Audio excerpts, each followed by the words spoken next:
What's up, everyone? It's the Interview Queen Alicia Toot here, and be sure to watch Tru Heel Heat.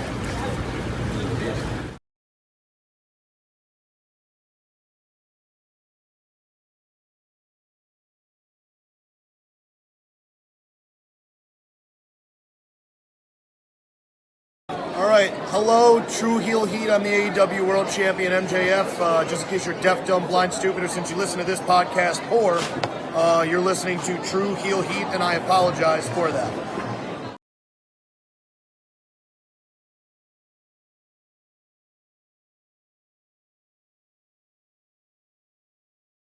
What's going on, everybody? This is your former AEW World Heavyweight Champion. Once a champion, always a champion. Swerve Strickland. Whose house? Swerve's house. You're watching Tru Heel Heat podcast.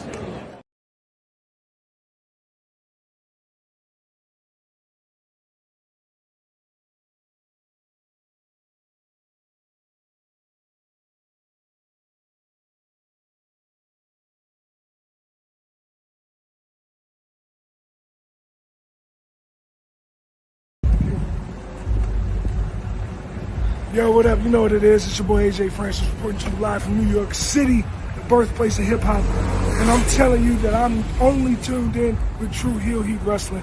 Holla at me.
I had to start the stream to let y'all know that there will be no Tru Heel Heat flagship podcast.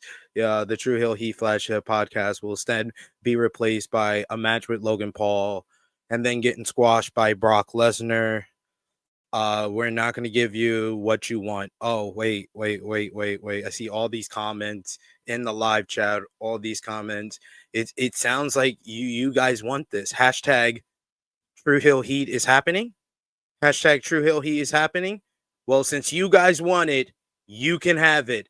At WWE Crown Jewel, Tru Heel Heat 348 will be happening today. Not at Crown Jewel, but today. You see, guys, this is how WWE tricks you to make you believe that you asked for something like AJ Styles versus John Cena, and they are giving it to you. Not that you asked for it a while ago, and then they just want to make it seem like they actually listen to the fans. But we listen to the fans here, and we're going to talk about the fallout from AEW All Out and WWE Wrestlepalooza. We'll talk about AJ Styles saying that he's going to be retiring soon, and we're going to ask the question, has Triple H and WWE's goodwill finally run out? It's the Tru Heel Heat flagship podcast. It's the Saturday morning cookout. Get your plates. The flames are on. Hit the intro.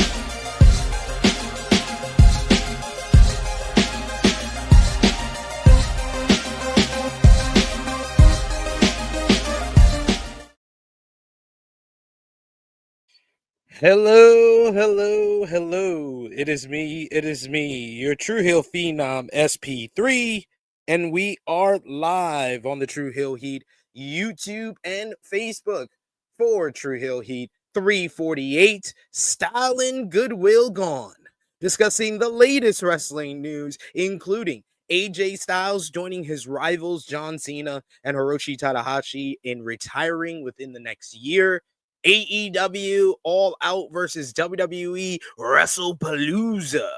What was the better show? Who won the weekend? And is that two different answers?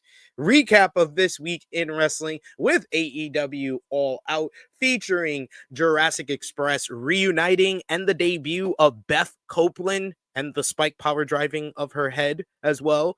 WWE Wrestlepalooza featuring Brock Lesnar squashing John Cena again 11 years later. SmackDown featuring a botch finish in the main event. Raw on Netflix featuring Asuka and Kairi Sane turning on IYO SKY. NXT featuring TNA invading during the title versus title main event. Evolve, TNA Impact, TNA Victory Road featuring Ash by Elegance relinquishing the Knockouts World title, and Javon Evans versus Leon Slater being announced for TNA Bound for Glory. You had AEW Dynamite featuring Kris Statlander rejecting the Death Riders. You had ROH TV on Honor Club. You had NJPW Road to Destruction. Stardom Nighter in Kurgan last night. We checked it out. We did a watch party for that. And last night's CMLL Arena Mexico show, as well as final predictions for WWE NXT No Mercy, as well as NJPW's Destruction in Kobe. And to do all of that, of course, first, I am joined by my esteemed colleague, the True Draw himself, Josh. How are you feeling? Doing good. I'm just here babysitting for the week. You can see her on the screen right there. That's not Prince, by the way. Just in case anybody says, "Hi, Prince. How you doing?" That's Legacy. Am I correct? Legacy. Yep, that's her name. Yep. We're gonna get some Legacy chants in the chat, I am sure.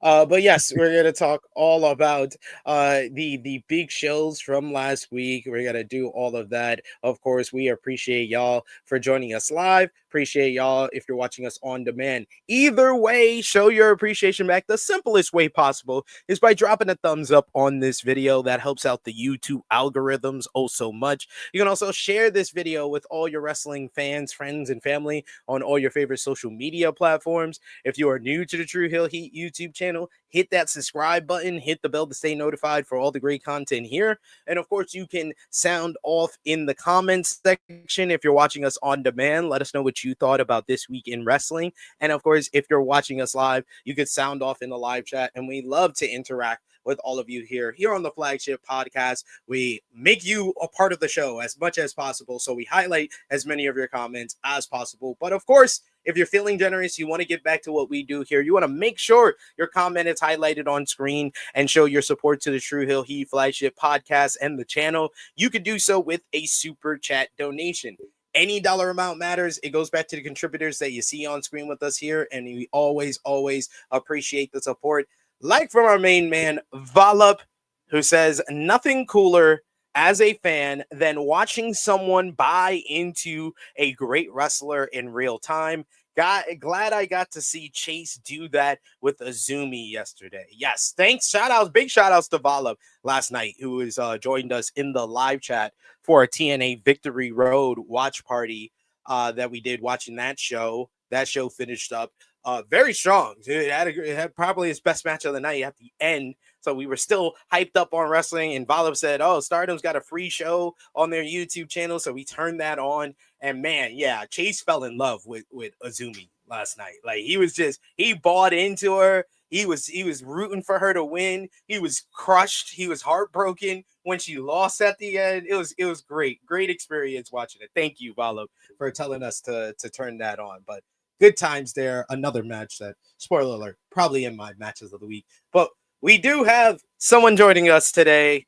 They gotta give me the thumbs up, make sure I know they're ready to go, and can put them on here. But someone who we usually have on with us for post AEW pay-per-views, because we always love to hear his insight, his thoughts, his what he thought about the show, his feedback of the show, and everything in between. So we're gonna put him on here. He is one of the co-hosts of Dirt Sheet Radio, the main man, John Escudero. How you doing, John? I apologize to everyone for not showing my beautiful face this morning. My camera's not broken, but I don't have a webcam. I have like a Canon camera that I connect to the computer and is battery powered, and I forgot to charge the battery like an idiot. I am here though. I didn't get to see the Well start of the done. show last Well night. done. How was the show? How was Queen Saya Kamitani, who I no doubt is a new double champion right now? I don't know the results, but I have no doubt that she's the double champion right now. For those who don't watch Stardom, that's like one of the wrestlers of the entire year right now on the planet Earth. Oh, I've been rooting from the mountaintops about that, and we were talking about that last night when we were watching the matchup. I was like, yeah, Saya's like, if she's not like she's up there for me as far as like wrestler of the year, women's wrestler of the year, but most of all, MVP of the year for like most valuable performer for their promotion. Saya is up there. She's going to be a massive star. I wonder if 2026 is going to be the year where she breaks out on a global scale, but it's coming. It's definitely coming. If they treat the strong title like how they used to and don't treat it like a dead brand like they have for most of 2025. Oh, that brand maybe is we get that. Dead. Long dead. I figured, honestly, I thought that's why this match took place, to completely get rid of it. Like, I imagine they would merge it, or maybe say it would just wear two belts because it looks cool. But I thought they were just trying to make her be on some belt collector. Yeah, exactly. Kind of like make her year feel even bigger than it already is, and it's massive already because she's like the biggest draw in Joshi wrestling, one of the biggest draws in all of Japan. Put 9 belts on her, and then put her and Monet in a match for 18 titles on the 18 titles. Winner takes all. Winner gets Ultimo Dragon's record. We got here in the chat with us, we got Eric Isaac, who says, hey, THH fam, happy No Mercy Day. And for the second time on NXT, Talent wins the TNA Knockouts title. What happened to the heated hatred rivalry between TNA and NXT? It's only on Tuesdays, guys. Only on Tuesdays. That reminds me of the season rivalry. That's what that is. That's what that is. I'm not saying that's a heated rivalry. That is. I didn't know that. For all the cucking TNA does, you would think that's not hate. You know, they're willing for that. They invaded though. Yes, invaded. That's what they call that. The bootleg draft 2004 ending they did up there on a Tuesday. Oh, we got Vala who says, don't care for the rivalry, man. Sometimes just give us the matches we want, and they did with Javon versus Leon. Yeah, I'll give them credit. I was praising them last night for that decision. That felt like TNA did WWE better than WWE, where they listened to the fans, they heard the match that they wanted, and they gave it to them without them being annoyed that it didn't happen when it was supposed to happen. They did it at the right time as well, unlike WWE. We also got some love. Isan, who says, congratulations to Saya Kamitani, retain the World of Stardom title and win the NJPW Strong Women's Championship, beating Azumi. Next up is, Momo Watanabe made the challenge for the big show at the end of the year, so I'm looking forward to that. We got No, I was gonna say she made all that fucking fuss about she wasn't gonna challenge for that belt, and then she ended up challenging for it anyway. You fucking liar! I didn't know. Liar. You damn liar. We got here Michael Allen Lewis, who says chances of Stardom event in the Tokyo Dome and who should main event that show. I don't think it's coming anytime soon. I honestly, after last night, I would do when Azumi's gonna win the World of Stardom Championship. That's the next big star. She's only 22 years old, and she's that good. Biggest chance for Stardom growing.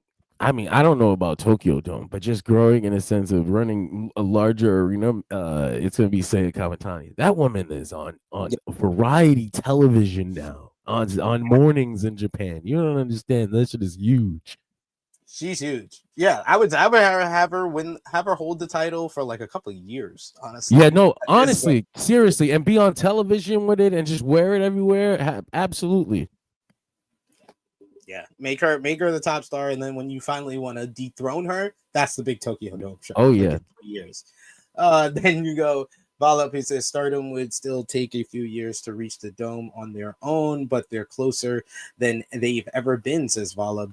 Genuinely the white hot promotion in Japan right now. Yeah, they're the hottest promotion in Japan. It's not even close. Like, I didn't put in my notes, but I should mention it here since we're talking about Joshi Wrestling. Big Joshi news this week. Marigold made a big announcement that they are inviting back WWE star, former WWE Women's World Champion, IYO SKY. She's coming back. She's going to be facing Mayu Iwatani one-on-one in a rekindling of their all-time great Stardom rivalry in Marigold. It's going to be on October 26th at their next big show. So that's a huge announcement. That's probably a potential women's match of the year or match of the year candidate in general. But Marigold is very, very cold right now. So hopefully, I was gonna say they've had like negative news after negative news, like, oh, we lost Bozilla, we lost Mirai, and I literally just said the other day they have to do something to get one positive news or story out, because what the fuck, like, they are not only cold, but they look like shit right now, you know. So this was a good announcement in that direction. I will watch that show for that match, and hopefully other people on the card will impress me. Is Utami injured or is she good? Like, if I'm not mistaken, Utami's still the champion. That's crazy because I don't hear nothing. Like, I don't hear nothing, bro. Yeah, you don't hear anything about Utami ever since she like made the choice to go with Rossi. She was a wrestler of the year at one point. Like, she is not. She had that killer match with IYO last year. That really started the rise of IYO basically being used on WWE and putting out these great matches over there. It's a sad situation, but hopefully this will turn it around for them. And if not, you know, we got Stardom. We'll be all right. We be all right over here with Stardom. We be all right. We got Chuck Berries. He says, good morning, THH fam. He says, the pro wrestling sometimes slows up this time of year. The news never stops, though, so let's talk about it. We got Clown in the chat joining us. Good to see you again, Clown. We got Call Me Mr. Bonda, who says, now I need heel crash out Uzumi in 2026. Let's see if we get that. We got here in the chat, Davion's with us in the chat today. Good to see you. We also got here Volop with our first super chat donation. Thank you so much, Volop, for the support. He says, nothing cooler as a fan than watching someone buy into a great wrestler in real time. Oh yeah, I read this one already. Sorry. I was reading it and then I realized, I was like, yeah, I've already read this.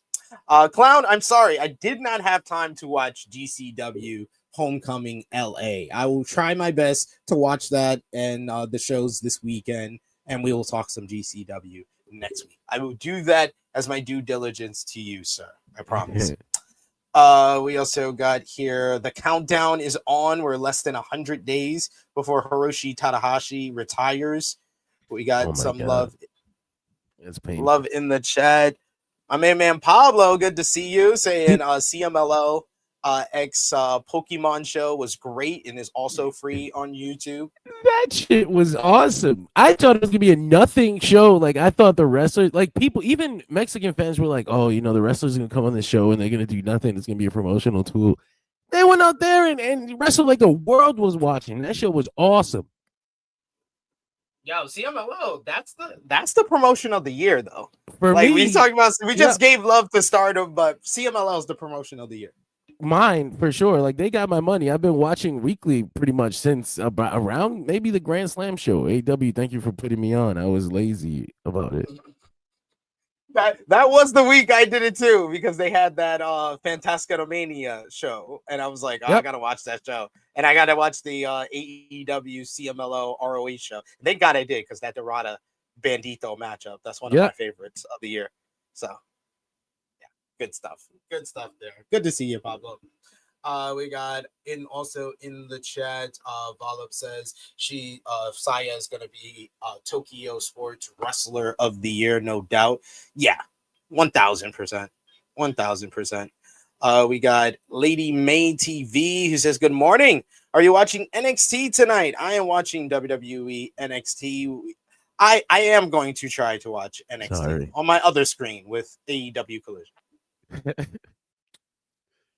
We also got here, Logan saying that maybe they do a Julia match in Marigold as well. Heat her back up. Yeah. Maybe, they do Julia versus Utami. That should be great. That'll be great.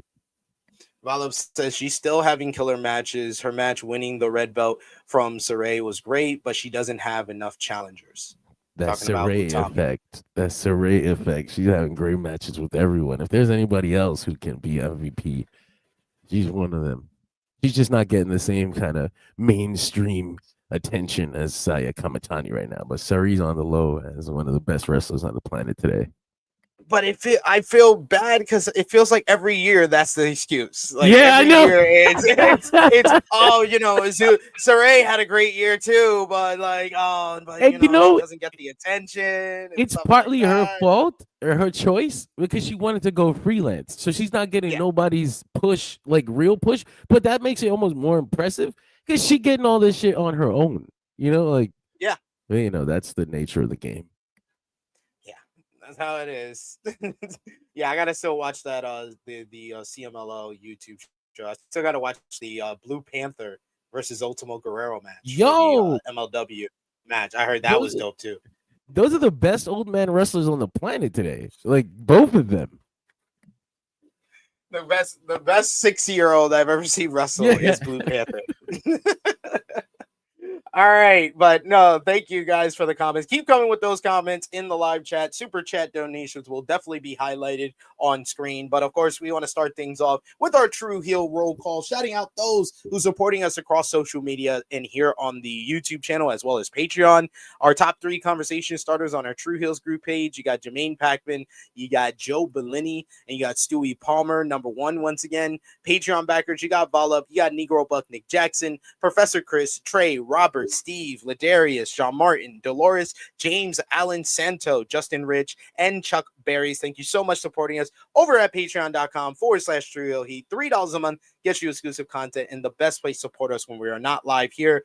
But let's get into what we missed. And we're going to, of course, start off how we basically ended things off with predictions for the big shows from last Saturday. So we're going to cover both of them back to back. Why don't we? And determine who had the better show and who won the weekend. Starting off with AEW All Out.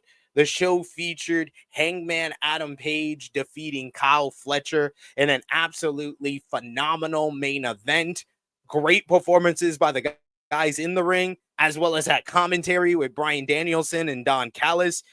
This felt like a superstar-making performance for Fletcher and another match of the year candidate for Hangman Adam Page. It checked the boxes in every way for a pay-per-view main event as Page retained the AEW World Championship. Brodito beat the Young Bucks, Jet Speed, and the Don Callis family in a spectacular 4-way ladder match to retain the AEW World Tag Team Championships. Post-match, though, we got one of the biggest surprises of the whole entire day between the two shows as Jack Perry returned to confront his former elite brethren in the Young Bucks before attacking them.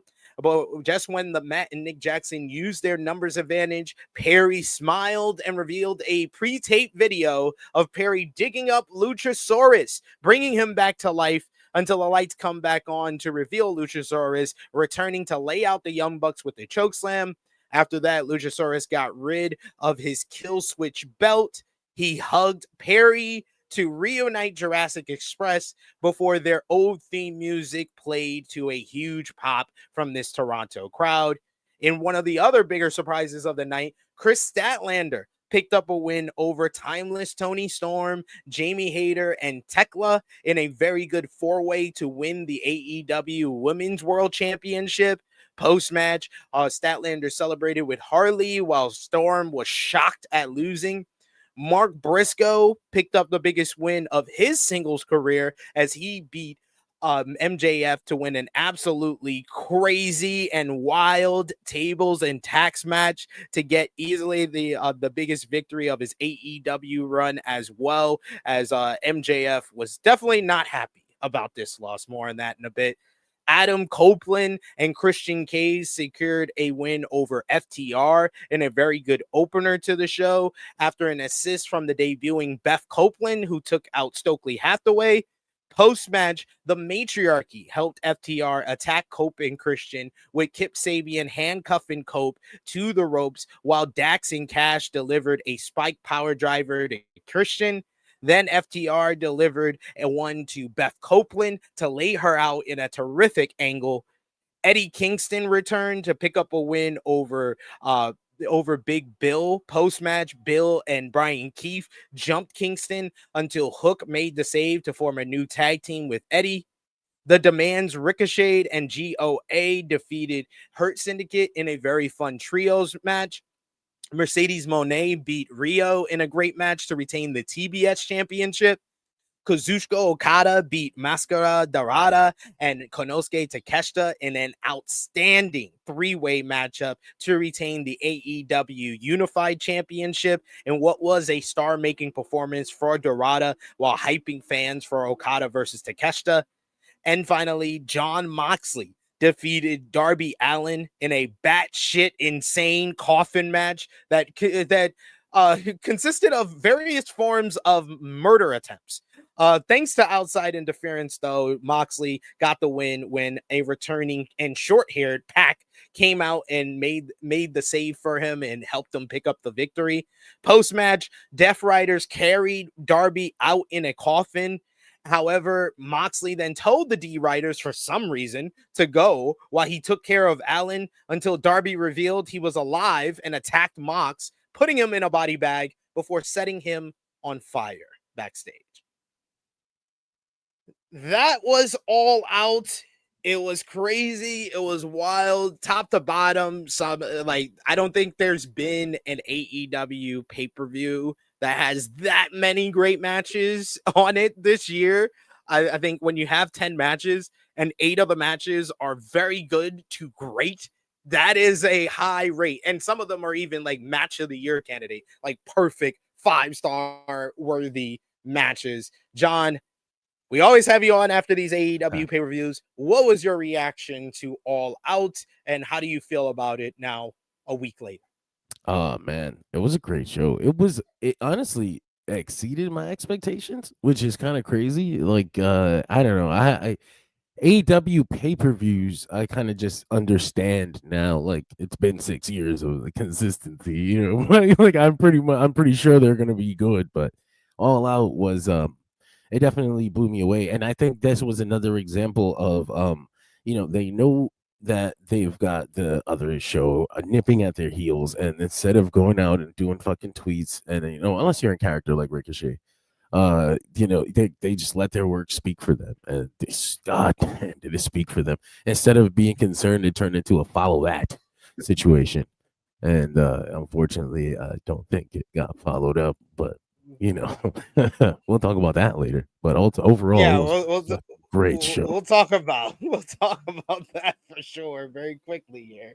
I agree with you. I felt like the build was not as good as, of course, like I felt like the highs of like pay-per-view builds for AEW, I don't think are gonna be reached the level of like Double or Nothing's build or All In's build, the way they were able to kind of hype us up for those shows. I thought they did all right with Forbidden Door. I thought they did all right with All Out, so I wasn't as hyped as I usually am going into the show, but I feel like this was better than Forbidden Door. This was like top to bottom, like in ring work. It's one of the best shows you can see in wrestling the whole year. 100%. Wait, Josh, your thoughts on All Out a week later, and what did you think about like all the surprises that they had in the show, and kind of this show kind of outdoing the other show in terms of surprises, which is usually their kind of shtick? It was really, I mean, like I said, man, last week, you know, it was a great show. I still stand by the rating that I gave it. Was 8.5 out of 10. I still stand by that. I mean, you know, like I said, I mean, it was a great overall show. Maybe just one bad match, but you know, it's coming from a guy who was injured. So you know, but besides that, I mean, like you said, the surprises. I mean, this should have more surprises than, you know, the other show. They were like, oh, you know, we're gonna come up with great surprises, and they just laid a wet fart when it comes to that. But besides that, I mean, it was a great show. I mean, that main event, oof. You know, like we've been saying, you know, Kyle Fletcher hasn't proved anybody. If he didn't prove anybody in this match, then you're fucking insane. That's all I got to say about that. Main event is one of the like 5-6 best matches of the year to me. I thought that was like otherworldly. I thought the three-way was one of the best three-ways that AEW's ever had. Like, as far as like making a star in a three-way matchup, I don't think AEW's done that good of a job with someone like they did with Mascara Dorada. They made him a star in one night, got people hyped up for Okada and Takeshita all at the same time.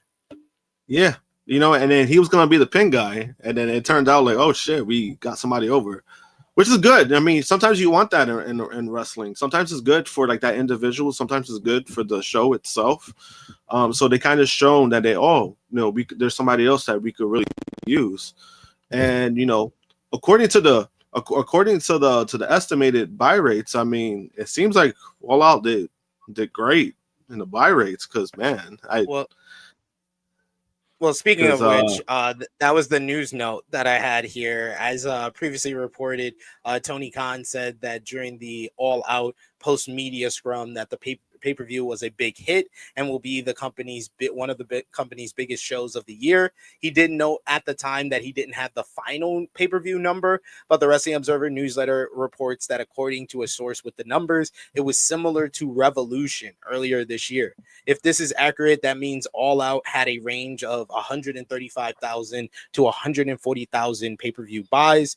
This is reportedly ahead of most projections for the event. This is only an early estimate, although a high percentage of those who watched did so on HBO Max. It will reportedly be the second best or third best number of 2025 behind Revolution or All In. So I think it's probably going to pass Revolution from the HBO Max. I knew that HBO Max would make a difference. Like early on when it was first kind of rumored that WWE is putting a main roster show against All Out, you remember, Josh, I was like, man, this show might be the first one to be under 100,000 for this year. But I felt like with the move to the afternoon, they avoided that. They proved that they can still pull like over 100,000 in the afternoon. But goddamn, I didn't expect them to blow up like this. And I feel like the reason it did this big number is the HBO Max factor, which I don't think a lot of people were talking about heading into the show. I think we're gonna see for sure on the next show, because my question was, like you mentioned earlier, the build to the show, it wasn't exactly crazy. And when I saw that number, I'm thinking to myself, did that many people tune in for Edge and Christian? Like, I mean, I guess, possible. But if this is the new floor, like, let's be serious. Everybody thought this was going to be low because of the competition, because of there's also football on Saturday, or nobody wants to burn out watching 8 hours of wrestling. So I'm just trying to consider the reasons. And I'm coming up with like a couple. One of them is that maybe like a few people have theorized AEW truly does have their own separate pool of fans that just doesn't cross over. Like, even if you ran head to head, like I think maybe they would have, if that's the case, if they had run head to head, then they would have still done 140,000, which would have been crazy. I think they were smart not to take the risk, but I think we'll know for sure on the next show if like it does 140, 150K again, and we're gonna be like, oh, this is the new floor on HBO Max, which is crazy because then when they do a big show like All Out, they'd be doing 200, 210 maybe. Yeah, if Yeah. they could do this for this, like imagine All in London, which is also going to be an afternoon show. Yeah, that's what I meant. Yeah. And I was also surprised. I was also surprised too with the Max factor, just because like when the news came out, there were people who were on board, but then there was those that are like, you know, I'm already paying $30 for Max, and then now I gotta pay $40 more for a pay-per-view, So I thought, when it came to that, but if Max helped, I mean, it was a smart move for them to announce it that week, to start it to start it right away. Obviously it was a great move. Overall, I mean, I'm surprised. I am surprised with that number. I'm not gonna lie to you. 1000%. They have to be hyped up. They have to be very happy with their performance against the competition, and considering everything with the build and everything that could have went wrong. This was a success all around. One more thing: no Osprey, no Swerve, no Omega. Yes, like 140K with none of those three is insane. Like this might actually be the new floor with HBO Max, which is wild. I do agree with you, though. The next number is going to be interesting, Wrestle Dream, considering all the people from Dynamite that seemingly were written off. The Wrestle Dream should be very interesting. I don't know if it's like you dropped like 3 of your biggest stars with Ospreay, Swerve, and Omega, and still did this for All Out. How's it going to be with those 3 gone, plus potentially no MJF on the next show, no Timeless Tony Storm on the next show? Is she rumored to be off? I think that it's a part of the story. I think it's for her character that she's they're going to just find. Yeah, she's going to go find herself, and then she'll probably get the title match at Full Gear. I don't know if she should win it back, but I guess Kris Statlander's story kind of lends itself to dropping the title quickly for some reason. Yeah, like. I do feel like Kris Statlander should drop the title to Willow. What did you think about that title change? I like the surprise change of it all. I would have liked it to be a little bit cleaner and a little bit more focused on Chris's story. I think that would have made like the ending of Dynamite even bigger than what it was, and it was big for her for sure, for her character. Gave her some agency, but this win was like one of the biggest pops that she's ever gotten. But how surprised were you to see her win? So I'm glad you mentioned the Dynamite ending, because when the finish happened, I was like, okay, this is great, surprise. Tony Storm took on too much, and that's kind of the story they were leading to, where she like wanted death and she was looking for it, and she was. I said it last week when we were doing predictions. I was like, Tony basically said she's losing the title in her promo last week at September to Remember. She was like, I'm trying to get someone to kill me. This title is too. She was saying like almost that the belt was too much and she didn't want it anymore. And it was like, we'll see where that goes. But the Kris Statlander thing, like you mentioned at the pay-per-view, I was like, this is bittersweet, because it feels like it came out of nowhere. Like she did not have nearly the heat that someone should have when they win the world championship.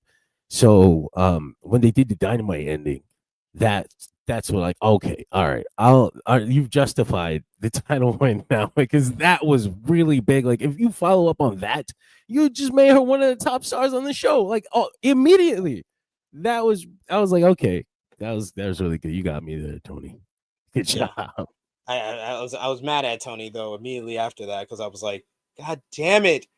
Just end the show with Kris putting the middle finger in the crowd. That's the end. That's the end. That's the perfect ending. We do not need Darby to come out with a flamethrower and then 2 hours and 2 minutes into your damn post pay-per-view show, you say, "Oh yeah, Darby set Moxley on fire." What?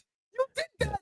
That did happen. That's probably my biggest complaint from All Out. It's Darby setting Moxley on fire, because it didn't do anything. All it did, the one thing that it did do is that it negated the effect of the ending of the coffin match. The ending of the coffin match had that feeling of no hope, that the Death Riders were back and they were stronger than ever, and they're gonna be they're gonna rise up as a threat once again. And I like that. I like that feeling. I was actually interested in that. And then it was like, oh no, Darby's awake. He put them in a body bag, set them on fire. And then it didn't matter on Dynamite. Dude came out, didn't sell it at all. Then Darby comes out with a flamethrower. Then you want to say it? I was like, oh my God. Y'all pissed me off about this shit even more on Wednesday than y'all did on Saturday. What they did also is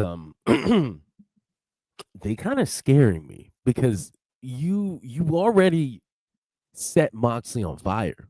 Like that happened. It wasn't teased, and then we're gonna do it in a match. You did it first.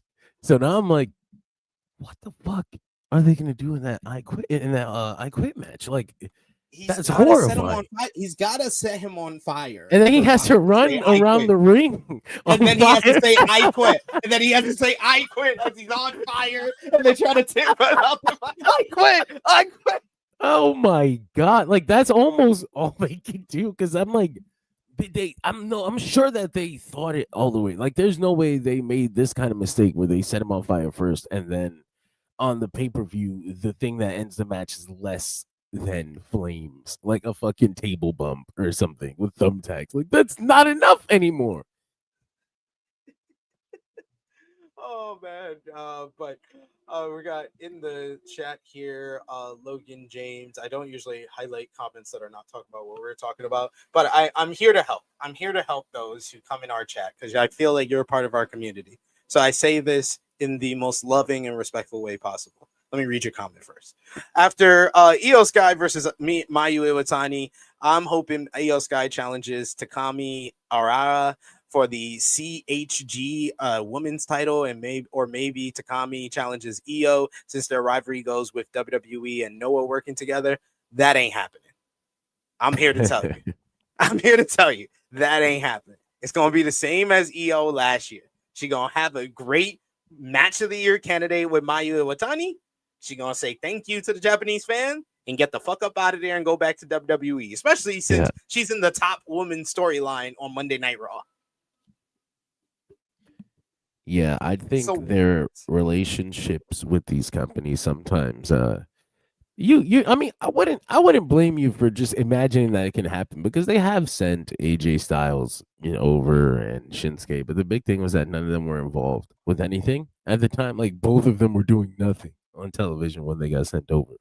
And like Sid said, IYO is pretty much one of the top women on Raw. I don't see them benching her. Or at least I hope not, because she won the title and got benched. No, she didn't get benched, but she Say, wait right here. Don't worry. We're keeping your body warm. It's gonna exactly. I hope that's not the case again, because it does feel like the story's gonna, fade away from her at some point. But right now she's got the Asuka thing, so she's safe. Yeah, she's good. She's good for now. Vala with a super chat donation here. Thank you so much, Vala, for the support. He says they set his ass on fire. Just his ass. Nothing else. He wasn't limping. He wasn't selling his lower back or anything. He does have a point. I didn't think of it like that because Moxley's like halfway out the bag and the flames are like on his ass. That's hilarious though. I wish we would have got him a shot of him running around like my ass. They should have said Moxley got a little bit extra junk in his trunk, but it's just like padding. He has like padding and bandages on his ass. Did Moxley get a BBL? BBL Moxley. BBL Moxley. Oh man. But like we said before, it wasn't the only show on Saturday. Before we get into WrestlePalooza, any final things you want to say before All Out? We'll swing around back to All Out, but anything you want to know, I gotta say, the main event, like I said, top 5 match of the year candidate. Hangman Adam Page is my wrestler of the year so far. Like, I know there's people that will go with Mystico because of what CMLL is doing. I know there's people that would never go for Hangman because they're WWE fans. But Hangman Adam Page, man, this run of matches he's had since winning the Owen, the Ospreay match, the Moxley match, the MJF match, the Moxley rematch, and then this matchup here at All Out. Like that's an all-timer right there. Like right now, he's wrestler of the year, and he's gonna have to try really hard not to win it at the end of the year. Yeah, he's it's hard not to argue. Him, Mystico, Bandito, Takeshita. It's hard to pull away from like the top four. Seiya, fucking Saray. I think I got a top 10 already. This is crazy. I do too. I think I do. I think Saray, Saya Kamitani, Timeless Tony Storm, IYO SKY. Crazy. And what's crazy is Will Ospreay could have been on there. Like if other people don't step up, he might end up on there. even if he left in August. If he come back and he's in the Continental Classic having bangers, yeah, he'll probably still make the top 10. Yeah, no, that's a good point. For at least 5.25 stars on my scale, if you don't want to believe the Meltzer scale, damn well don't need it.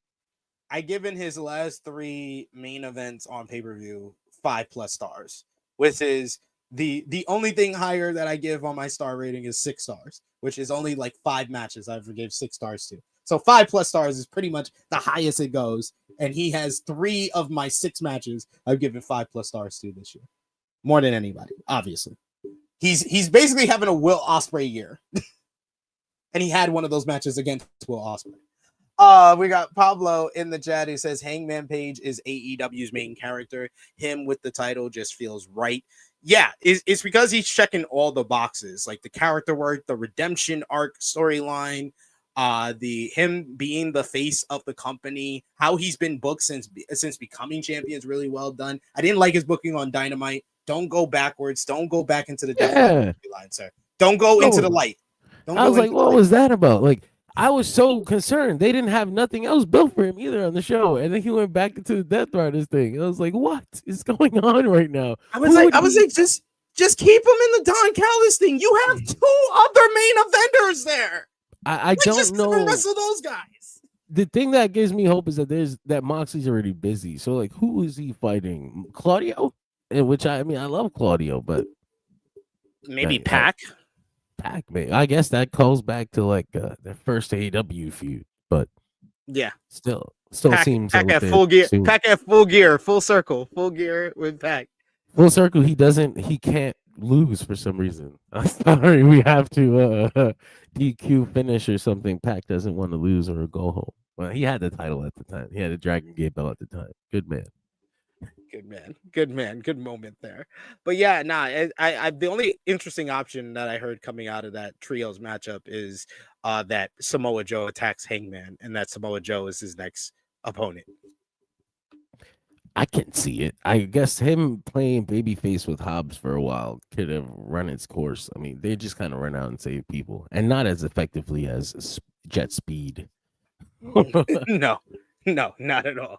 Not at all. And that was a really well done angle with the FTR and Copeland and Christian. Because Beth coming out, I pop for that, and I pop so much for that post match because FTR is the best heels in wrestling right now.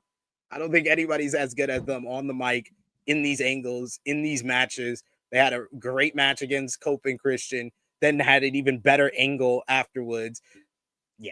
And then that segment on Dynamite was tremendous. So FTR, best heel act in wrestling right now. I loved Beth jumping into the fire on purpose. I love you. And I was like, that's so fucking cool. I was like, they made the woman feel valiant. Right? That was dope. But like we said, not the only show from last Saturday. Also last Saturday, WWE Wrestlepalooza. The show featured Brock Lesnar destroying John Cena with 6 F5s in a squash match opener to the PLE after reuniting with Paul Heyman before the matchup. Post-match, Lesnar destroyed Cena with one more F5 to leave him laying after giving an F5 to the referee. The Vision's Braun Breaker, Bronson Reed beat the Usos in a good tag team bout after Jey Uso busted himself open with a steel chair. Stephanie Vicaire defeated IYO SKY in an excellent encounter to win the WWE Women's World Championship. Post-match, Vicaire showed respect to IYO. CM Punk and AJ Lee picked up a win over Seth Rollins and Becky Lynch in a very fun mixed tag team matchup. The Undertaker made a surprise appearance to tell Stephanie McMahon, surprise Stephanie McMahon and telling her that she will be the first inductee into the 2026 WWE Hall of Fame. Oh, what a sweet and powerful moment. Anyway, in the main event, Cody Rhodes beat Drew McIntyre in a solid match to retain the undisputed WWE Championship. That's all that happened. That was Wrestlepalooza, yo. Not much palooza. I don't know. That's that was my take at the end of it. It was supposed to be a palooza. I didn't get a palooza. This was a bash at best. What was your overall thoughts on the palooza, John? I thought I thought that the Lesnar Cena thing was made everything so much worse, because otherwise it was a pretty average WWE pay-per-view, and I feel like I've built an immunity to the average WWE pay-per-view. I'm not like completely bored, you know. I know what I know what I'm in for, so I'm like, all right, it is what it is. It always checks all the WWE boxes, and if it steps outside the lines for a little bit, I'll be like, oh, that was interesting.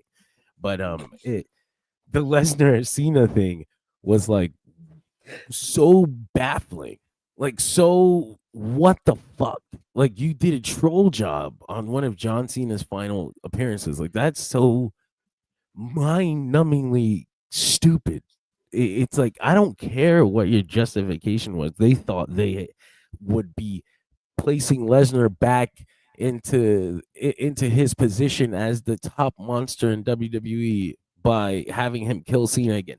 You think he needed to do that to be the top monster of the fucking WWE? Brock Lesnar needed a restart. He needed a kickstart like that. Are you serious? That's insane to me. I'll oh man, I had a whole rant. I don't want to go on a whole rant again, because it's rare that a stupid WWE move still bothers me. Like, I don't care. I watch it. It's fine. I work. The WWE stuff feels like work, you know, and it's fine. I get it. But this is bothering me, because it's like, that's John Cena. And it's not even like I'm like, oh, no, I'm protecting John Cena. No, I'm pretty fucking sure John Cena is in on this shit. And like I said before, I think John Cena and Brock Lesnar like doing this. I think it's funny to them when they get this reaction. They go backstage and they give each other a pound and they laugh.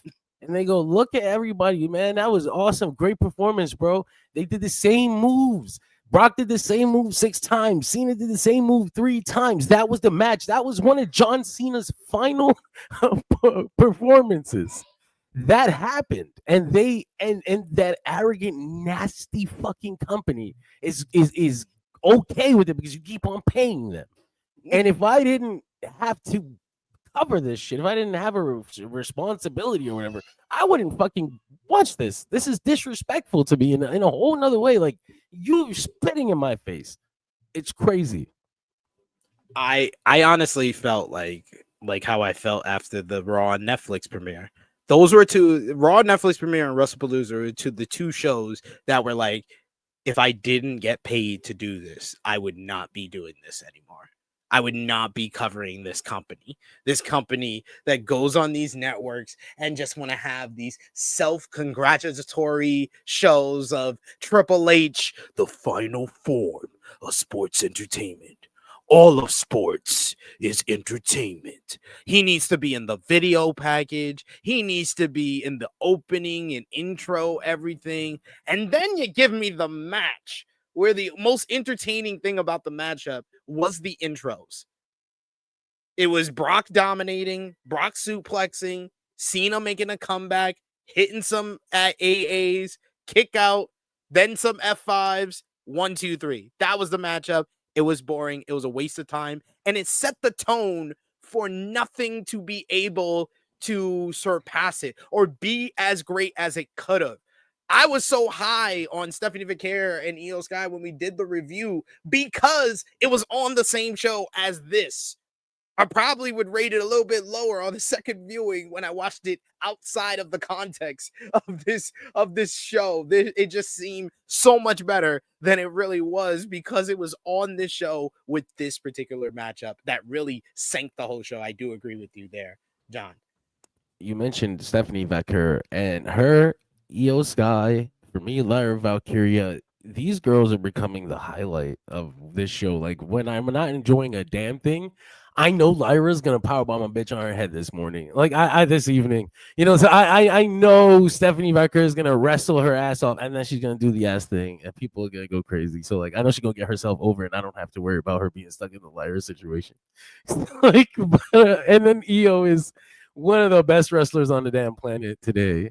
So these girls are definitely, I think, just completely the highlight of WWE right now.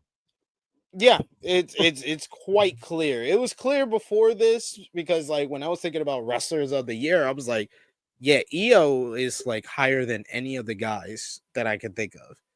Like when CM Punk is in the running and he's like, what is he? I think he's barely wrestled. I think he's wrestled like 11 times this year on TV.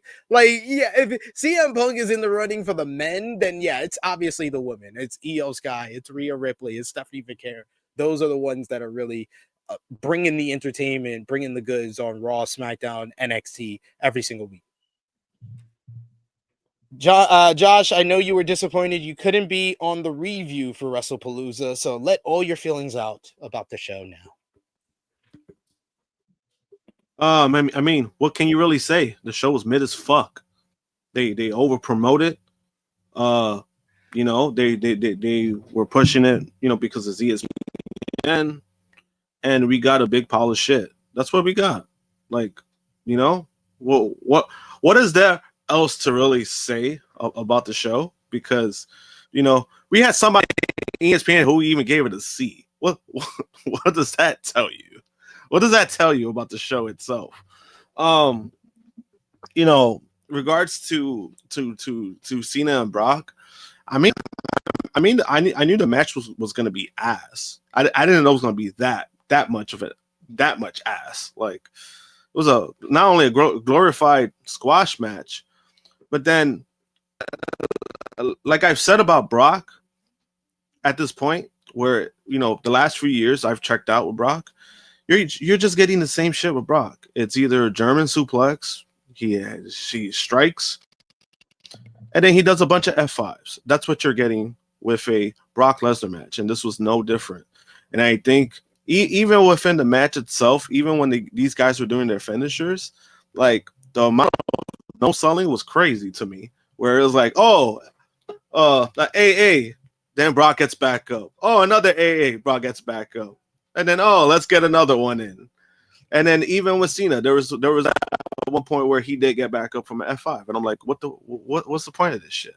Like, what are we doing here?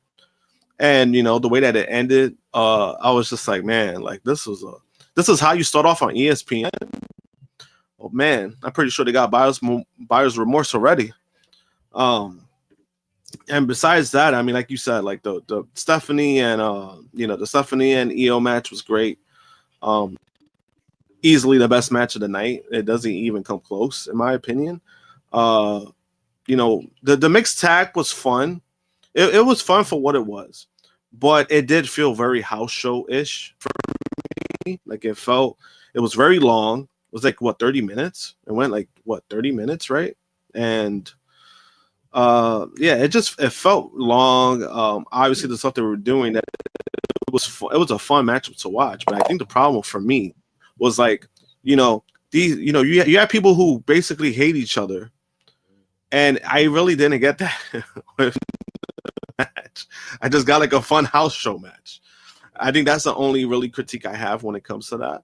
And then the fucking Cody and Drew match. I mean, everybody knows I love Cody Rhodes, but that match was fucking ass. I gotta keep it a buck. That match was ass. Why the fuck was that the main event? Like, out of all matches to choose, that was the main event. That's crazy to me. We already knew the end result. Like, we already knew Cody was retaining, but do something that make it fucking believable. There was no sense of urgency when I watched the match where it's like, oh my god, Drew could win. None of that shit happened. And then we got what we got. A flat finish. We got a flat ending. Oh yeah, this is caps off ESPN. You know, WWE wants ESPN to suck their dick. And you know, they got upset with the review. They got upset. They're in their about it. The show wasn't good. And I think it's okay to say that the show wasn't good. You have a bunch of people defending it, a bunch of apologists defending it. But it's like the show, it was mid as fuck. Like you oversold what we got. You know? There was people who even went to the show who felt like they were fucking ripped off. Like, what does that tell you? They overpaid for this show, and this is a show that's supposed to. Oh, this could be a replacement for WrestleMania? Get the fuck out of here! I hope I never see this shit again. But we need to find out one last person's thoughts on last Saturday's shows, All Out and WrestlePalooza. Final person is our third co-host, the princess of all the true heels, Miss Krssi Love. How are you doing? I'm doing well, guys. How are you all? Sorry, the dentist took so long. But yeah, here we are. We had to do overtime, so I had to take the kids. So I'm sorry, guys. WrestlePalooza was ass. It was a house show. Josh basically said everything. And AEW brought it home. Like we already knew this was what it was going to be. I mean, if you expected anything else, shame on you. What was your favorite match from All Out and best moment? Who? I'm so happy about Kris Statlander. I thought that was amazing.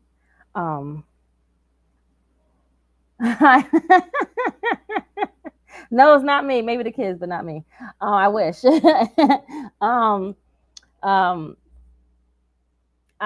Kris Statlander was so good. Beth Phoenix coming out was great. What else? Kyle Fletcher is a fucking What was star. the best match for you? Kyle Fletcher was a fucking star, man. I mean, if you don't see star on that boy, I don't know what the fuck to tell you. That man is a fucking star. And he's in his 20s, right? 26. He's 20. He's a baby. Oh my God. And he's doing matches like this at 26. God bless him. My favorite match of that night. I want to say Hangman and Fletcher brought it home for me. I mean, the whole show was good to me, you know, but I think the main event was deserving. And it went really long. Like how long did they go? 38 minutes. I was like, damn, they still going. Like maybe they had something to prove. I was like, listen, but you know, you guys brought out the box. MJF and Mark Briscoe. Mark Briscoe, I swear, is like that. He's like put him in a bubble and just like keep him preserved, because I feel like he can do anything he do is just good. Even if it's pure chaos and foolishness, it's still like it's workable. It makes sense. It works. WrestlePalooza was a glorified house show. Are they really thinking about replacing that for WrestleMania? If you do, don't do that.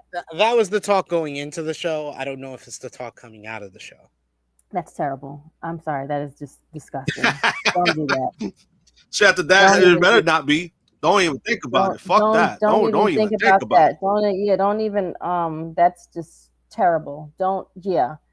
And then this is how you go to ESPN, and this is what you bring. This is your best. If it is, ESPN, you need to take all your money back right now. Honestly, it feels like Nick Khan, WWE, Triple H did Tony Khan a favor by making him move, because it's one thing, to have to, follow any wrestling show in general. It's another thing to watch an AEW pay-per-view into a WWE pay-per-view. Go from Hangman Adam Page versus Kyle Fletcher this fast-paced 38-minute epic main event to 8 minutes of Brock and Cena doing 3 moves. And that was like that got to be one of the worst. Well, I mean, we kind of already knew that was like not even gonna like sell us, but hey, what do we? We're just people that just comment on the wrestling that they give us. They don't give a shit what we say. But I really knew that feel like I knew that shit was gonna be ass. It was benefited from going on first because they set the tone for the day, and WWE could do nothing to follow it. So I'll start off the big question that I posed when we started talking about this. Obviously, from everything we've said, everybody said on this panel, and everybody saying in the chat for the most part, if you feel differently, feel free to comment in the chat. Yeah, we'll let us highlight know, it on please. screen. Right, please. AEW All Out had the better show over WWE Wrestlepalooza. Correct. However, I don't think that AEW won the weekend, despite their pay-per-view buys being probably better than expectations, being at 135 to 140,000 pay-per-view buys for the show. They smashed it from business perspective, from the show quality perspective, but I don't think that any of that was the goal for WWE. Yes, they would have loved to hurt their business and hurt their pay-per-view buys in some way. Of course, they would have loved for them to have the better show quality-wise. I think that WWE made this weekend a kind of a 8 and 9-9 round, not a 10-9 round for AEW, is because they wanted to control the conversation. And I think that is what WrestlePalooza did. When you think about the last week since these two shows, what have you heard more about? Let's be honest about this. And I'll tell you, I've heard more about WrestlePalooza being bad than All Out being great. Wow. Really think about it. What have you heard more about? WrestlePalooza being trash or All Out being a great pay-per-view? I've heard more about WrestlePalooza being trash. And then when you look into the numbers for the Google trends for that weekend, WWE WrestlePalooza, 200,000 Google trends for that day of All Out in WrestlePalooza. All Out for that day, 50,000. They quadrupled the Google trends of All Out. They were all over the news headlines. The headlines through the week were about the feedback to WrestlePalooza, the backstage notes to WrestlePalooza. They controlled the conversation. So regardless of the quality, regardless of everything else, they did great business-wise. They controlled the conversation. I think WWE got out of this weekend what they wanted to get out of this weekend. So I would say it's a tie, but what do y'all think? We'll start with Krssi. Krssi, what did you think? Who won the weekend, AEW or WWE? Okay, when you compare numbers like that, and the reason that they probably put this pay-per-view on so that everyone could talk about it, even if it was a bad one, people are still watching it and still going to talk bad about it. So, yes, one gave better wrestling, but the other one had more people talking, even if it was a bad show. So I would probably say WWE went out and did what they wanted to do and was like, have everyone talk about them. So they probably won the whole damn thing, even if it was a trash ass show. And they won the optics battle before the weekend start because they made AEW move. If you ask them, did you win the weekend? They would say, yeah, we set record profits in Indianapolis. We, the fans were very pleased. They got to see Brock Lesnar versus John Cena, AJ Lee back in the ring after 10 years, Cody Rhodes triumphant in the main event, Usos reunited, and we made AEW move from their time slot, and we won in the conversation in the headlines department, which was what we really wanted to win this weekend. That's how WWE would present their case for winning last weekend. And they would win. Josh, what do you think? No, I mean, it's AEW because all the stuff that you guys are mentioning, that's a given for WWE. They're gonna beat the trends. That's a given at this point. When I'm looking at it as in what I got from the weekend, and even though AEW did move up, they were still trying to hurt the business. That's the reason why they even tried So if they try to say anything else, obviously, you know, they want to get the headlines, they want to do all this stuff. But the whole aspect was to hurt the business, and it hurt AEW's business. It actually probably amped it up, and for sometimes you got to take the small victories for a smaller company. This was small. This is a big, it's a prominent victory for AEW because business wise, they did their thing. Had the biggest crowd for All Out event. The pay-per-view buys were higher than anybody expected, like myself, SP3. So I think in that aspect, AEW won the weekend. Obviously, WWE. There's a lot of things. You say you're not going to beat WWE. You're not going to beat them with profits. You're not going to beat them with all that stuff. You're not going to really beat them. Beat them with, yep. But in their aspect of they're going to try to sell the bullshit of what they got. And I'm just like, we got a shit ass match. Oh yeah, we got Cena and Brock for the last time. It was shit. Match was shit. Who gives a fuck? Oh, the Usos got reunited. Well, fucking Jay busts his head open, and that's what everybody's talking about. Nobody's talking about the fucking match. Right? Oh, Cody retained. Okay, the match sucked. The match fucking sucked. And this is a Cody Rhodes fan. It didn't suck to Dave Meltzer. Dave Meltzer gave it 3 3/4 stars. He did? He's on Twitter way too much, man. He lets those fucking WWE fans make him feel like he's unbiased. Like he goes against his own. He was probably feelings, high as fuck when he wrote that rating. He was probably high as fuck. When you read the description, when you read his description of the matchup, it's not 3 3/4 stars. I know it's exactly that. Like he be online and they bother, and it eats away at even if you have the biggest shield, it eats away at your fucking doubts. And you're like, oh, okay, maybe I'm being too harsh on this match. I'll give it 3.5. Yeah, the match that shit was ass. Like 3 3/4. That's insane. Because 3 3/4 was more like, I would say, like the mixed tag, like 4, like 3/4 or 4 stars. I thought that was like the mixed tag. That shit was not close to that. He rated the main event higher than the mixed tag. That's bullshit. You know what? Because the mixed tag was. I'll give it to him. The mixed tag was way better. Exactly. It was like that's funny. That's funny. I'll give it. Damn, that's some bullshit.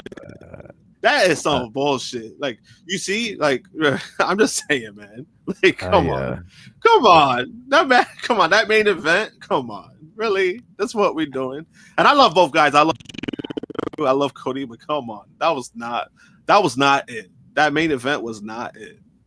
We found out what's Romeo's burner account. It's Eric Isaac. He said, I say it's a wash because both All Out and WrestlePalooza were average shows at best. Let me take this because this is the funniest thing, and this happens every time. Some diehard WWE fans will see their WWE show was ass and try to drag down the other one too. Like, both shows were average at best. Motherfucker, I know goddamn well you didn't watch All Out. If you watched it, you scrolled your phone all the whole time. You had no interest in anything but the match results. Like, nobody wants to hear your opinion. When you say something like this, I'm sorry, Eric. When you say something like this, you completely disregard yourself. Like, I don't even want to hear nothing else you got to say now because this is stupid. Yeah, exactly. Yeah, it really is like that. Like, dude, like I feel like that's the one thing that's actually worse than just siding with WWE blindless. I can understand that. I can understand that more than try to drag the other show down to make yourself feel better about knowing that WWE had a mid show. Oh, that was a mid show too. I did had some flat parts. Before we move on, I did want to. But you know what's crazy though? When they do that, you know what's crazy though? Like when they do that, you never hear a real explanation. Like they'll tell you, this part was, but like they always give like a blanket statement to state why it was flat, it was this or that, right? But then at the next notion, they'll rate it the same, but they're like, oh well, I enjoyed WrestlePalooza. I thought it was really good. I didn't have no complaints for it. So how the fuck are you rating it the same? How the fuck is that possible? How do you rate it the same, saying one show was bad, but then the other was good, and you fucking rate it the same? Like, how is that a thing? You know, like Eric Isaacs, hey, he's been like a big supporter for the channel, but I thought that was a bullshit statement, like what he said. Like, I thought that's bullshit. That's complete bullshit. Oh, both shows are watched is mid. Hey, what was mid about it? I'm saying, but what was mid about? Like, you're saying, like, I understand that that's what he's saying. That's how he felt, but it's like when I'm watching both shows, I'm just like, there was one that was clearly better than the other. Don't fucking sit there and tell me, oh yeah, both of them were mid. Like, no, be fucking honest. Like, can we be honest to that last comment there, that Dion, I think it was. Yeah, because that's part of my argument that I'm gonna make right now.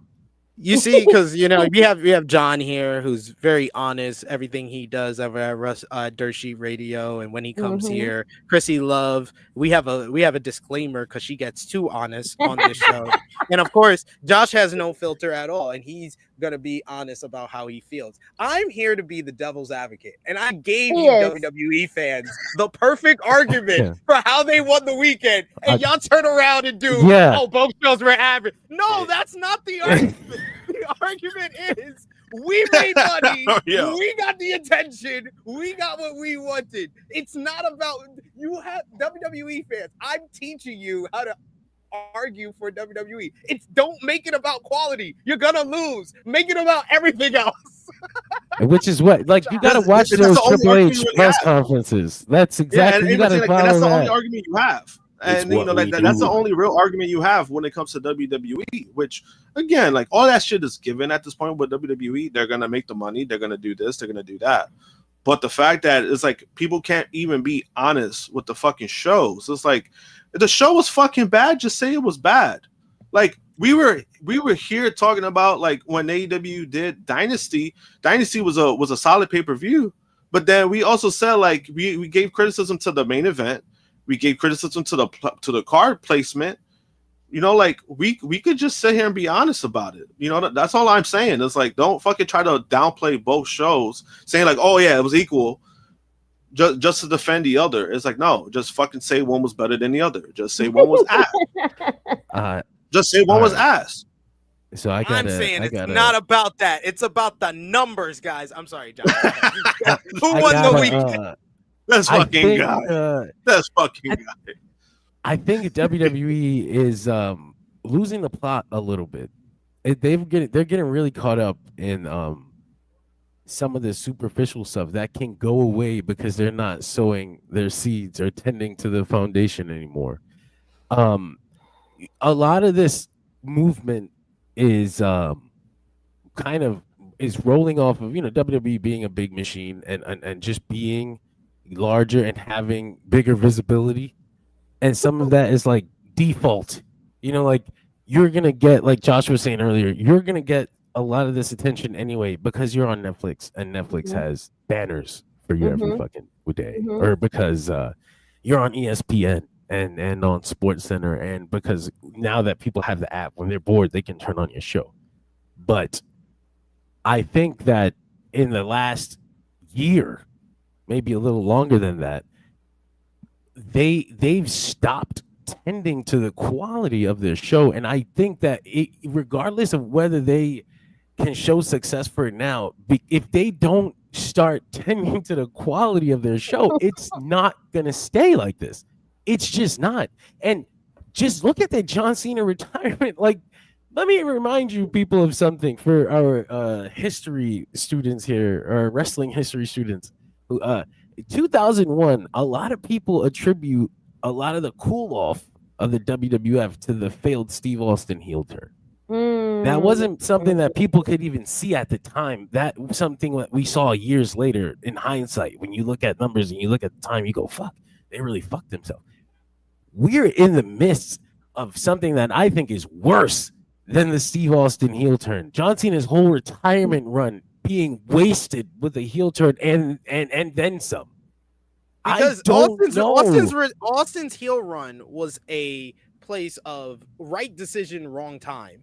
Like the John Cena one was a situation of right situation, I thought right time, It just had a horrible Marvel- follow-up. Right. No I'm about to- follow-up. Follow-up to the Austin heel run was some of Austin's like most entertaining work he's ever done. Like the stuff with him and Angle and McMahon backstage, the of him becoming the old Steve Austin before the invasion. Like there's a lot of good stuff from that time period. So it's not a complete wash.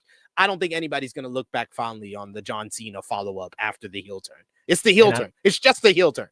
And I don't think we're gonna know what damage it did until years from now. But all that being said, there is also something else happening on the other side of that. As they lose their goodwill, because they're losing their goodwill. I spend a lot of time on the internet. I get paid to do it, so it feels justified that I burn off my eyeballs. But I remember just a year ago, just a little before that, where it didn't matter what AEW did. They were just like laugh. Right. People would laugh at Yes. that. People would disregard Yes. them. People Yes. was like, but Yep. slowly, Mhm. but surely, they started focusing on themselves. And as this year went on, this year in particular, I can see a shift in the conversation. And it's becoming a place where now not only are they doing good, quality-wise, when WWE is doing bad, it helps amplify the good that AEW is doing. And if this keeps on happening, these superficial wins that they can take out of this weekend are going to cease to matter. They're not going to matter. I think if it keeps on going exactly the way it's going right now, when by the time they get to that Saudi WrestleMania and AEW runs whatever they're going to run on this side of the country, Mhm. that's gonna be the culmination of all that goodwill shifting to the other side. Thank you, because I literally said this, John, on AE Rebel this week. I told Jimmy Baccarat, I was like, we're gonna see a dip next year, but the real iceberg is the Saudi Mania. Yeah. That's the iceberg, and that's when this boom period, it's gonna stop. And we're gonna see a steeper decline after the Saudi Mania. Oh yeah. If you mean of people watching the WWE products. For WWE Yeah. making these record profits, live gate records everywhere they go, running the stadiums, asking for however much money they do, being blatantly very, very much consumerism and all of this stuff. Like, yeah, all of that got to stop. They'll still have ads on the rings. They'll still do your big numbers for your WrestleManias, your SummerSlams, but every place they go, Raw and SmackDown not going to be sold out most weeks like it is right now. Like, it's going to slow down. It's got to slow down. Yeah, man, it is. I was just telling that to somebody. I was like, it's like we're at the point right now where like wrestling is gonna have like a little like, it's not gonna keep people watching because it's getting like repetitive. It's getting boring. It's nothing like to keep people watching. Well, not wrestling. It's WWE. I mean WWE. Yes, them, not AEW, but WWE is gonna like make people like not want to be invested into their product. Me, that's how I'm feeling right now because I'm like, it's because they're oversaturating the product. Like if you were just watching just WWE last week, you would have watched 13 and a half hours of WWE content. It's a lot. And you would have had something to watch every single day of the week. I can't. I don't know. I'm not. It's all the money in the world isn't worth my sanity at that point. Like I exactly, Joe. Exactly. I'm not doing it. And I got kids too. I don't have time for this. Nope. It's a lot. I can't. I know they have I have NXT outsourced. Like I heard that it's good. Maybe I just don't. I can't. I would like to. To you. They lied to you. I would like to read a book. Watch a movie or something. I don't want to watch wrestling all the time. So that's why this marathon 8-hour Saturday too was like, I like wrestling, but good fucking Lord. Right. Like I want to go outside. I was dreading it going in. I'm dreading it like midway as the main event for All Out's coming on. I'm like, God damn, there's another show. There's another fucking show. Yeah, it was crazy because like that day, I lucked out because that day I attended a surprise birthday party, so I got to see most of All Out. And then I got to watch the rest when I got home. I didn't watch WrestlePalooza until like the next day. And I was like, oh boy, like thank God I didn't watch this back to back because I would Oh my God, so you and pissed. me both, yo. Oh man, you and me both. You and me both. I would have been so pissed. Josh. I'm saying, you know what I'm saying? Like, because I noticed this, right? and this was like early on with AEW, where I remember watching, not even AEW. I remember when we attended All In, right? We attended All In, and that was like such a great show. Such a great show. I even watched it back, right? And then when we got back from Chicago, Monday Night Raw was on, and I was just like, I just saw one of the best pay-per-view, like one of the best shows I've ever attended. I need to fucking watch Raw. And there's times where AEW has put on their pay-per-view, and I feel like that about like Raw. Like when Raw is on like the next day or like 2 days later, I can't watch it because I'm just like, yo, like I just enjoyed watching wrestling. I can't do that to myself. Like I can't. Yeah, that's why I can't put my brain to that. So I'll watch it like a few days later. I had to rewatch certain parts of Wrestlepalooza to get myself to. No, because I was grading it. I was grading it harshly. I was grading it on the same. Because it's his job. It's his job. You're right. I'm sorry. You know what though? That's on them for putting the show on that day, and they didn't need to do that. No, they didn't. And people will argue that. It was an ESPN thing. No, ESPN keeps publicly saying this was WWE's idea. Like, we had all the advertisements set for April. Where the fuck you guys get off wanting to do it now? I mean, I guess if you want. This is really unprofessional and weird, but okay, let's go. Fair enough. You know.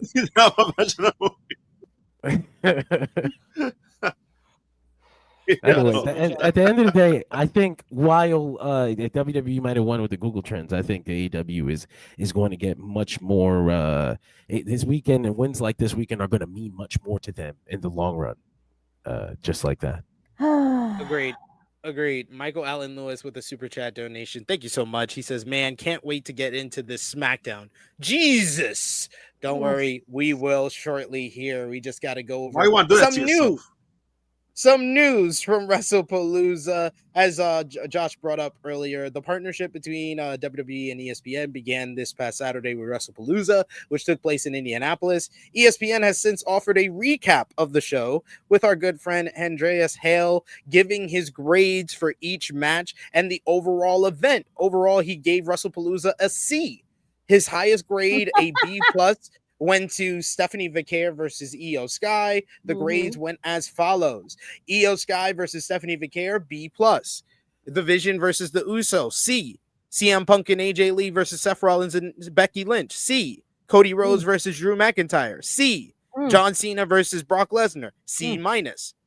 Wrestlepalooza full grade, a C. He says the excellent Vicaire versus Sky match saved this show from being truly average. It was a phenomenal display inside the square circle. Everything else was either underwhelming, the short Rhodes McIntyre match, or a setup for a future match, Lesnar dominating Cena. For a card that promised to have epic moments, it fell short of expectations. In an interview with Off the Ropes, Hale responded to the backlash he received from WWE fans and defended, giving the show the rating that he gave it. He said, look, I gave it a C, and it deserved a C. Monday morning, my mentions were on fire. We know how wrestling fans can be and how the tribalism works. I didn't expect that kind of reaction based on an average grade. I didn't give it an F. What are we doing here? Can we not be honest about the show? The most surprising part, a lot of people were shocked that ESPN would grade a show on their own network as average, bad, or say we shit on it. Some even called for my job. Others said I was tweeting about AEW earlier in the day and called me a shill. I loved pro wrestling since I was 3. I watch everything, All Out, TNA, NXT. People who know me know that. But those who don't assume I'm on one side or Tony Khan's side, that surprised me. That people have were shocked someone from ESPN gave it an average grade.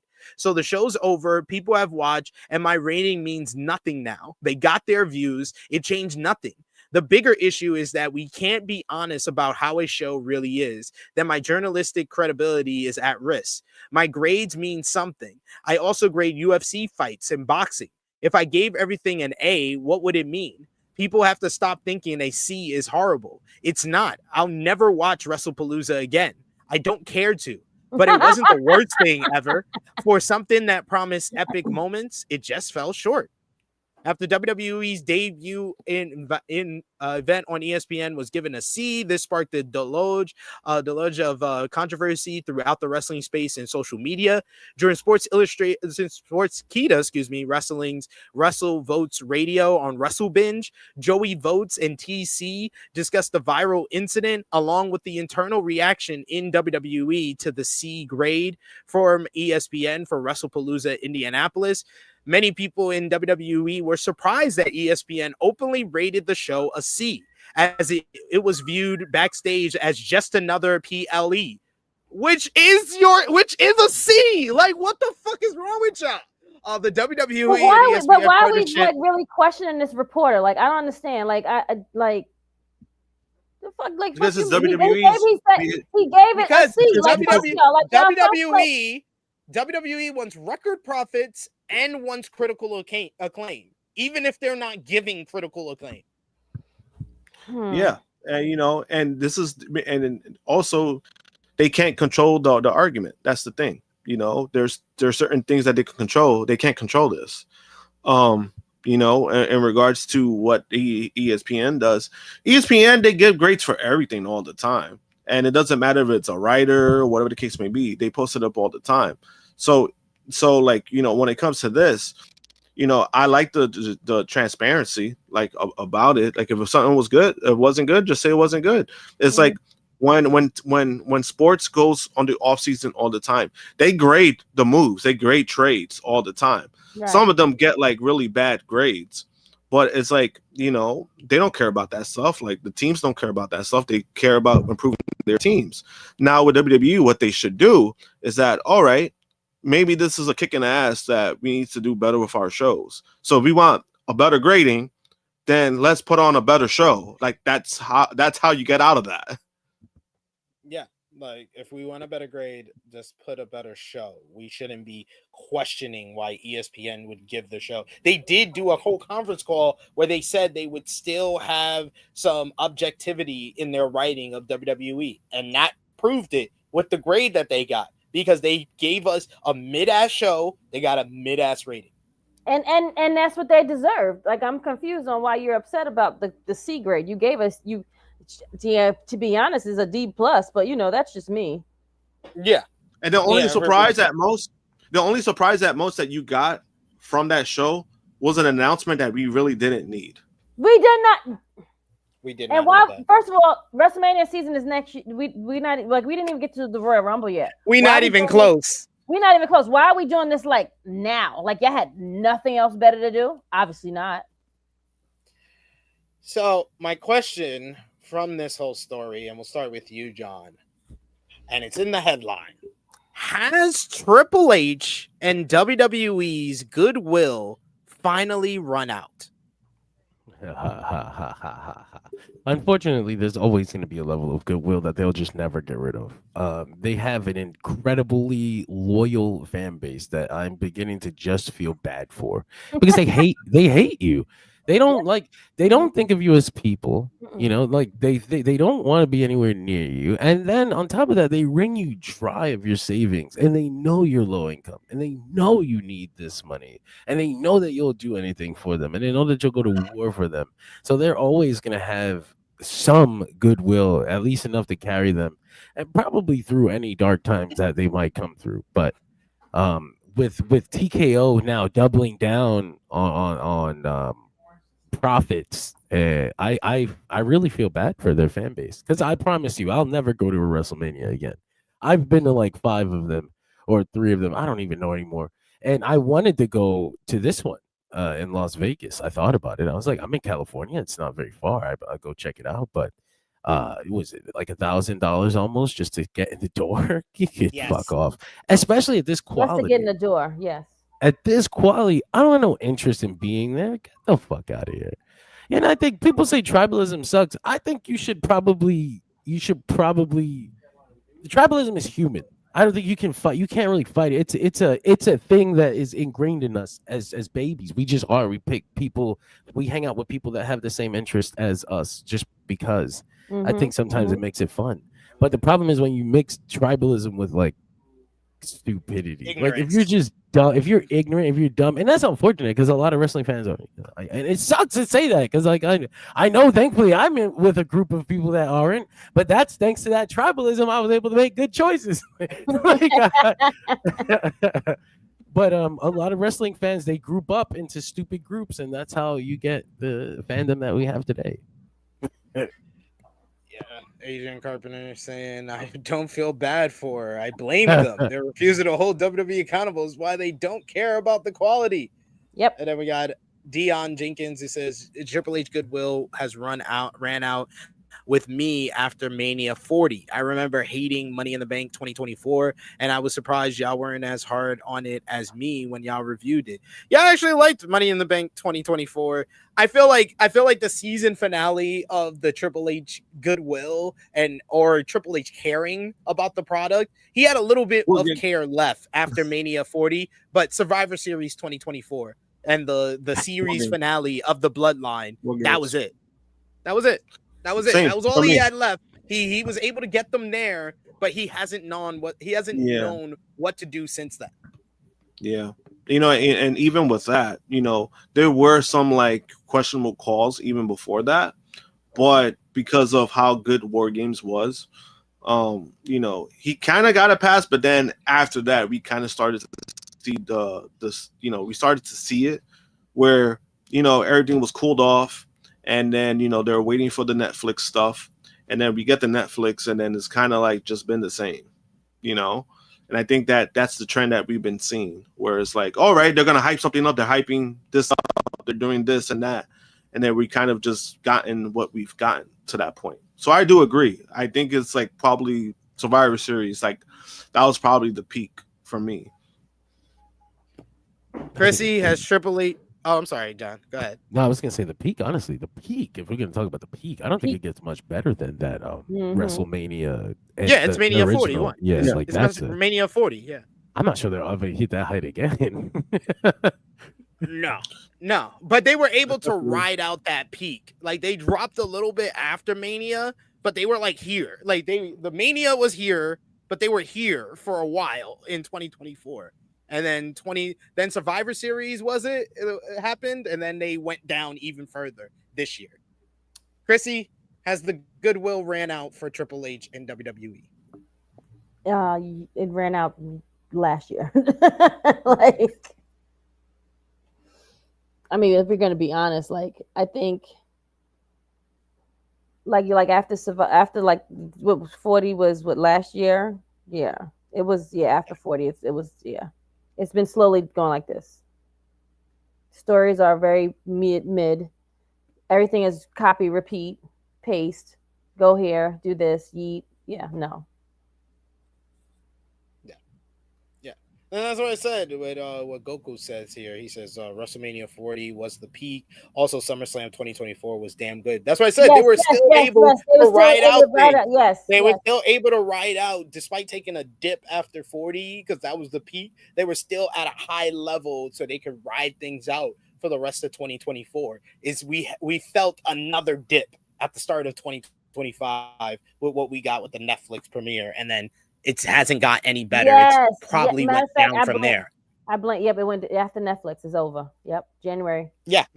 It's over. It's become very blatant that they only care about the money. They don't care about creative. They don't care about what the fans think. And creative wise, they only care about moments. Yeah. And that's also a problem too. It's like, I understand that you want moments, but it's like, put on a good show too. Like sometimes you can have a great show. You don't have to have a moment. If it's a great show, people are still going to talk about it. Right. You don't always need a moment, right? Because the Cena heel turn was a moment, and we thought it was going to go places, and it didn't. It went nowhere. Yeah. Philip says to me, the plot was lost fully when he said, "Does it feel like we're on the road to WrestleMania yet?" Oh my God, that might have been one of the worst lines. I forgot he even said that shit. I remember being like, so you knew it didn't fucking feel like it before now then. Exactly. You admitted it. You don't admit it.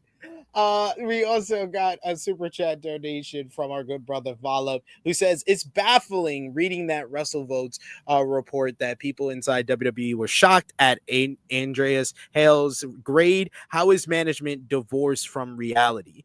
Because when you make that much money, it's very easy to divorce from reality. You live in your own world, basically. And there's also the Triple H effect, where people are gonna be in their feelings. And I'm not saying that just to say that. Like we've been saying for a while, right? With Vince McMahon, as critical we've been on Vince McMahon inside wrestling, outside of wrestling, this man has kept shut for a reason. Where he never went to the outlets, he never went to the media, he never spoke about things. So when it comes to WWE, even when WWE was making bad decisions, you never heard about like, oh, they're surprised that people feel like this or that. No, it was like non-existent. But now because Triple H has put himself so much out there, this is what kind of happens when you want to be a face of something and you want all the praise, and then once you get criticized, you can't handle it. And this has kind of just always been an example with Triple H at this point, where we've been seeing it for a while in this channel. We've been seeing it for a long time, but now there are people who are starting to see that, like, oh my God, this guy's everywhere. Like, I'm like, we've been told y'all that. You just don't want to accept it. They're losing the PR war that they were winning for so long. It's honestly funny to watch this slip away. But the thing about one of the more eye-opening things I heard was from JBL, who came out, and I forgot what show he was on. Something in Wrestle, which is might as well be WWE adjacent at this point. Sorry, Conrad. Yes, but get the fuck out of here. It is. And JBL gets on that show and he says, I just don't understand why. And this is before the WrestleVotes report. So I already knew the WWE's feeling like this, because he's like, I just don't understand how they would let someone put that out. It's like, it's your product. This is the business. It's why would they let them put out that grade? And it's like, that's how they operate. That's how they think. And that's how people in many corporate businesses think. And that's why you need to be careful with the reviews that you read and find someone who you trust and follow them personally, because a lot of this industry is people doing what's best for the money. And you would hope that that's not the case, because there should be some integrity. But there shoulds and coulds don't matter. Existence is lawless. People do what they want. Nope. They do what they want here. But man, Triple H and WWE, it's hilarious to me how much they've lost the goodwill that they had. That the amount of goodwill they had was unreachable. It's seemingly unreachable in wrestling, and they were able to hit that. And as quick as it came, as quick as he was able to run it out. I think there's a little bit left, but it ain't much. There's a little bit left, but it ain't much. Yeah, and I've been seeing that a lot more. Even when I'm seeing, like, content creators. There's been content creators who've been like very heavy on WWE, and in the moment that they decide to attend a AEW show, now they're doing stuff for AEW, and they're even traveling for like the pay-per-views. So that kind of tells you where that's going, even when it comes to that, But I have been seeing that a lot more. Obviously, you're gonna get those hardcore fans. You're gonna get those loyalists that WWE can never do wrong. But I do feel like this year, like I started to see a lot more. There's people who are casual as fuck that have come up to me and they're like, "Wow, the show's not very good. Like, I don't know if it's just me, but it doesn't seem like it's very good." And I've had more of that this year than I've had like the last 2 years. There you go. Who's driving now? At WWE WrestlePalooza, Brock Lesnar destroyed John Cena, kicking out of 3 AAs and hitting around 7 F5s to win their match. It was reported earlier in the week that the original plan was for Cena to win the match, but it was changed at some point. Later reports said that it was Cena's call to put Lesnar over. During Tuesday's Wrestling Observer Radio, Dave Meltzer had more details on the tail end of John Cena's farewell tour. According to Meltzer, he was told that Cena is very unselfish about getting put over in his final matches, stating that his job, Cena's, is he knows on the way out that he wants to make people. And Meltzer added that the finish at WrestlePalooza was Cena's call, and that was his call. Meltzer noted that Cena's loss is likely the result of Cena being the one who's leaving soon, while Lesnar will be staying. He also speculated that WWE is likely setting up Lesnar to challenge Cody Rhodes for the WWE Championship. Meltzer also addressed Cena publicly campaigning for a match against his old rival AJ Styles. According to Meltzer, Styles versus Cena as one of Cena's final matches was originally not the plan, but Meltzer noted originally that was not the plan, but there are a lot of people who want to see it, and he probably wants to do it. And look, if he wants to do it, talking about Cena, it's going to get done. He's picking his opponents now. Additionally, Meltzer stated that the reason Cena didn't beat Sami Zayn recently on SmackDown is because Cena doesn't want to hurt anyone standing as he winds down his WWE career.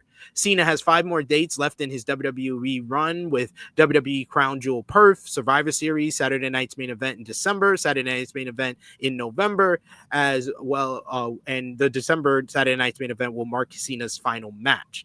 Dave Cheshire on the PW Insider Q&A said that he now thinks WWE is setting up Brock Lesnar to be Cena's final opponent, given how WrestlePalooza went down.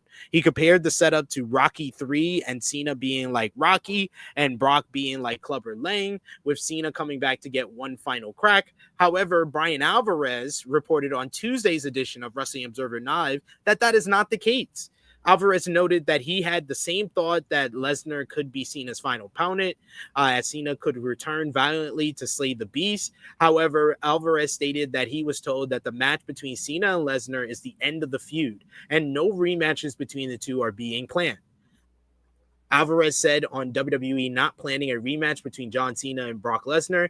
Can he climb that mountain and beat Brock on the way out? Well, as of this weekend, I am told this is it. There isn't going to be another Brock Lesnar John Cena match. That was their last match. Brock is not his final opponent, so I don't know what to say now. I thought, why would you do a match like that unless like John Cena is going to climb that mountain afterwards? But apparently that's not the plan. They just killed him. Alvarez speculated that WWE wants to set up Lesnar to receive another world title shot, adding that, so I think Brock is probably going to be heading for a title shot or something like that. John Cena currently has 5 dates scheduled for his retirement tour left. According to the Wrestling Observer newsletter, the plan was always for Lesnar to win the match against Cena. Lesnar was brought back to WWE was not brought back in order to lose his first match back. While the idea may have been pitched, it was never going to happen that way, that Cena would win. While Cena was fine with losing and wanted to do so, he did not change the match's finish. The plan was always to bring Lesnar back, give him a big win over a star to set him up for the future. Cena isn't staying and didn't need the win. Dave Meltzer also noted in the Wrestling Observer newsletter that the destruction of John Cena is part of a larger plan in order to build Brock Lesnar up as a monster in WWE. That's a new one. They wanted to make him strong as possible and keep him undefeated until someone is able to slay the beast. It was noted that the first Lesnar loss after his return could likely go to names like Jacob Fatu or Braun Breaker. Cody Rhodes was also mentioned as a possibility if Lesnar challenges for the WWE title. And Rhodes already holds 2 victories over Brock from 2023. Then you had WWE revealed the new WrestleMania 42 poster on social media yesterday, which also features Brock Lesnar on it. Lesnar's future in WWE has been the source of speculation. His prominent placement on the poster would seem to suggest that WWE has major plans for him for the show, at least at the moment. And of course, we will have more on Brock Lesnar later in the show. But what do you think about WWE's master plan of having Brock Lesnar destroy John Cena to make Brock Lesnar into a monster? Because we've never seen that one before. Krssi, what did you think? I'm tired. I'm really tired. Like, why? Like, no one wants to fucking see Brock Lesnar. I'm just sorry. Like, for 2.5, like, they're making him like another Goldberg. Like, I don't care. Like, it's boring. You do F5s and you leave. Great. I'm tired. I'm really fucking tired of their bullshit.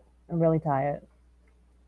Really, really fucking tired. I'm so happy I don't have any of their They're lucky I already have Netflix just because Netflix is there. But yeah, none of their streaming platforms I don't have anymore. You cut the cord for WWE, basically. I'm cutting the cord. I'm because they're not giving me a product that's like enjoyable anymore. Sure, that's fair. Josh, what do you think about the news that WWE? Because like that's the logical thing to do. Is if you're doing Brock to destroy Cena, it should set up Cena to beat Brock before his retirement. The fact that the whole idea is Brock destroys Cena so we can make Brock into a monster again. For who? For like what purpose? Y'all are fucking idiots. Right. Oh my God. You're exactly like your father-in-law, Triple H. You're exactly like him. That's exactly what he would have done. Because he loves Brock. Brock is his guy. But it's like, I don't know, man. To me, it's like, what's the fucking point? Like, what is the point? You know, it's like we get what we get with Brock, right? But to try to justify it in this fashion just sounds like it sounds like a cover up, like you're trying to like cover up for something, because none of it is just, I think it's not that it doesn't make any sense. It just sounds fucking dumb. Like you need to justify it by saying, oh, we need to make Brock a monster. Oh, he wasn't a monster back then. Like he, you know, like you never did that. Like, you know, we're gonna pretend like you never ended. We're gonna pretend that you never ended Undertaker's streak or some shit, and then we forget like the kind of run he went on. We needed him to end the Undertaker streak to be a monster. We needed him to beat Goldberg when he felt like he was back already. We needed him to beat Braun Strowman when he was on the rise. We needed him to beat Roman Reigns at WrestleMania 34 to present him as a monster. Yep. We needed him to win a Money in the Bank to present him as a monster. And then how many times? How many times did Roman Reigns beat his ass already? Like, what's the point? Like, you know what I mean? Like, how many times he beat his ass, right? And let's not forget, he never beaten Bobby Lashley before Lashley left. So it's like, what's the point, right? It's like, who gives a fuck? Like, I just don't. Even with all the stuff that's going on with Brock, it's just I've checked out with Brock a long time ago, because it's like we know what we're getting with Brock Lesnar. We know what we're getting when he comes out. We know what we're getting with his matches. Yep. And it's like it's very uninspired. Like I just don't really need to see it. Yep. That's it. I understand. I can see the merit in wanting to use Brock Lesnar in that position. And even today, again, even after all the losses and everything, I think that it says, it doesn't say how much they believe in their own monsters that they have. I'm looking at you, Gunther. But I know that they fall into their habits a lot. And I know even though Vince is gone, Triple H still sees Brock pretty much the same way. If they really want to restart a monster push for Brock Lesnar, I just don't think that it was necessary to kill John Cena with so many. That's the thing. Like if John Cena was just not retiring, you know, whatever. It's just another stupid WWE decision. But it's the fact that it wasted such a permanent thing that we will never get back is the thing that makes the Brock Lesnar restart so damning. Like I really like. For me, I don't care if they use Brock in that position. I would hope that this creative team, even though they're stumbling, is more competent than Vince was when he wasted 2-3 years of Monster Brock on a Goldberg flash pin. You know, like when they originally used Brock in that position, I thought it was perfect to lose to like Roman Reigns. Like his first loss would have been Roman, and then they could build off of that, and that's how they'll push him. But they did Goldberg, and it was the fucking worst. So I thought when they reported that this was like a new one, I was like, well, hopefully this time, you know, on the other end of that, you know, a Braun Breaker or someone will get a victory that matters. So again, the Brock push doesn't bother me as much as the way they kicked it off, the fucking John Cena thing. That was fucking away. But also the problem with that, because you mentioned Braun Breaker, the problem with that is Brock himself is going to have to be willing, because we already know how he is. He has a reputation of not wanting to work with people. Even they could be the greatest wrestler of all time. If he does not want to work with them, he's not going to want to work with them. And if he's forced to work with them, we're going to get an even bigger pile of shit of what we've been getting from Brock. And to be fair, anyone who's great, he's never denied working with them. The only person that really gets brought up when they talk about people Brock didn't want to work with is Jinder Mahal, and he was awful. So anyway, come on. I wouldn't even want to work with Jinder Mahal. Well, I mean, he still worked with Moxley. He just didn't want to do what Moxley wanted to do. That's much worse, because that's an indictment of how he is with other people too. Then, because it can't just only have been Moxley that Lesnar decides I only want to do suplexes with. I have to imagine there's other wrestlers who got the same treatment. Unlike my GOAT Bryan Danielson, who just beat the shit out of Brock Lesnar and made him fight back. But not everybody. Not everybody. Well, him and AJ. AJ too. Him and AJ had good matches. AJ was lucky that Brock had seen some WWE work and was willing to work with AJ. Because if you watch that Bryan match, Bryan had to lay some shit in. and also, guys, that you're basically putting the A part, the B part with my A part. He didn't want to work with Jinder. He would have worked with anybody. Let alone AJ Styles. He would have worked with anybody. So I think the Bryan one is a little bit different. AJ, when he saw it was AJ Styles instead of Jinder, he's like, yeah, sure, do whatever the fuck you want to do. That's possible. That's possible. Cody Rhodes defeated Drew McIntyre to end the WWE Wrestlepalooza on last Saturday, but BodySlam.net reports that the clean finish was a change from the original plan for the matchup. According to a report, Randy Orton was originally set to get involved in the match, accidentally led to Cody Rhodes losing the undisputed WWE title to Drew, setting up Cody to then continue his feud with McIntyre and to have eventually Orton turn on Cody after he regained the title from McIntyre. Instead, the main event had no interference. Cody won via the Cody Cutter and Crossroads, and WWE set up Cody versus Seth Rollins for WWE Crown Jewel after the show. This report is better than what we got. So they probably should have went with what they had with the suggestion from Cody and Drew. Randy said, no, I'm not interested. That dude dropped me on my neck. Like 25 years. Nobody's ever slammed me on the ropes. No, I don't want him to win the title.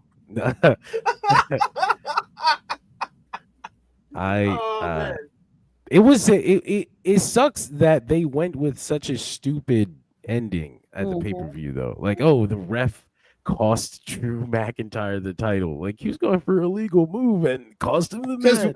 Because we haven't seen that before either. Fucking trash. Oh, Lord.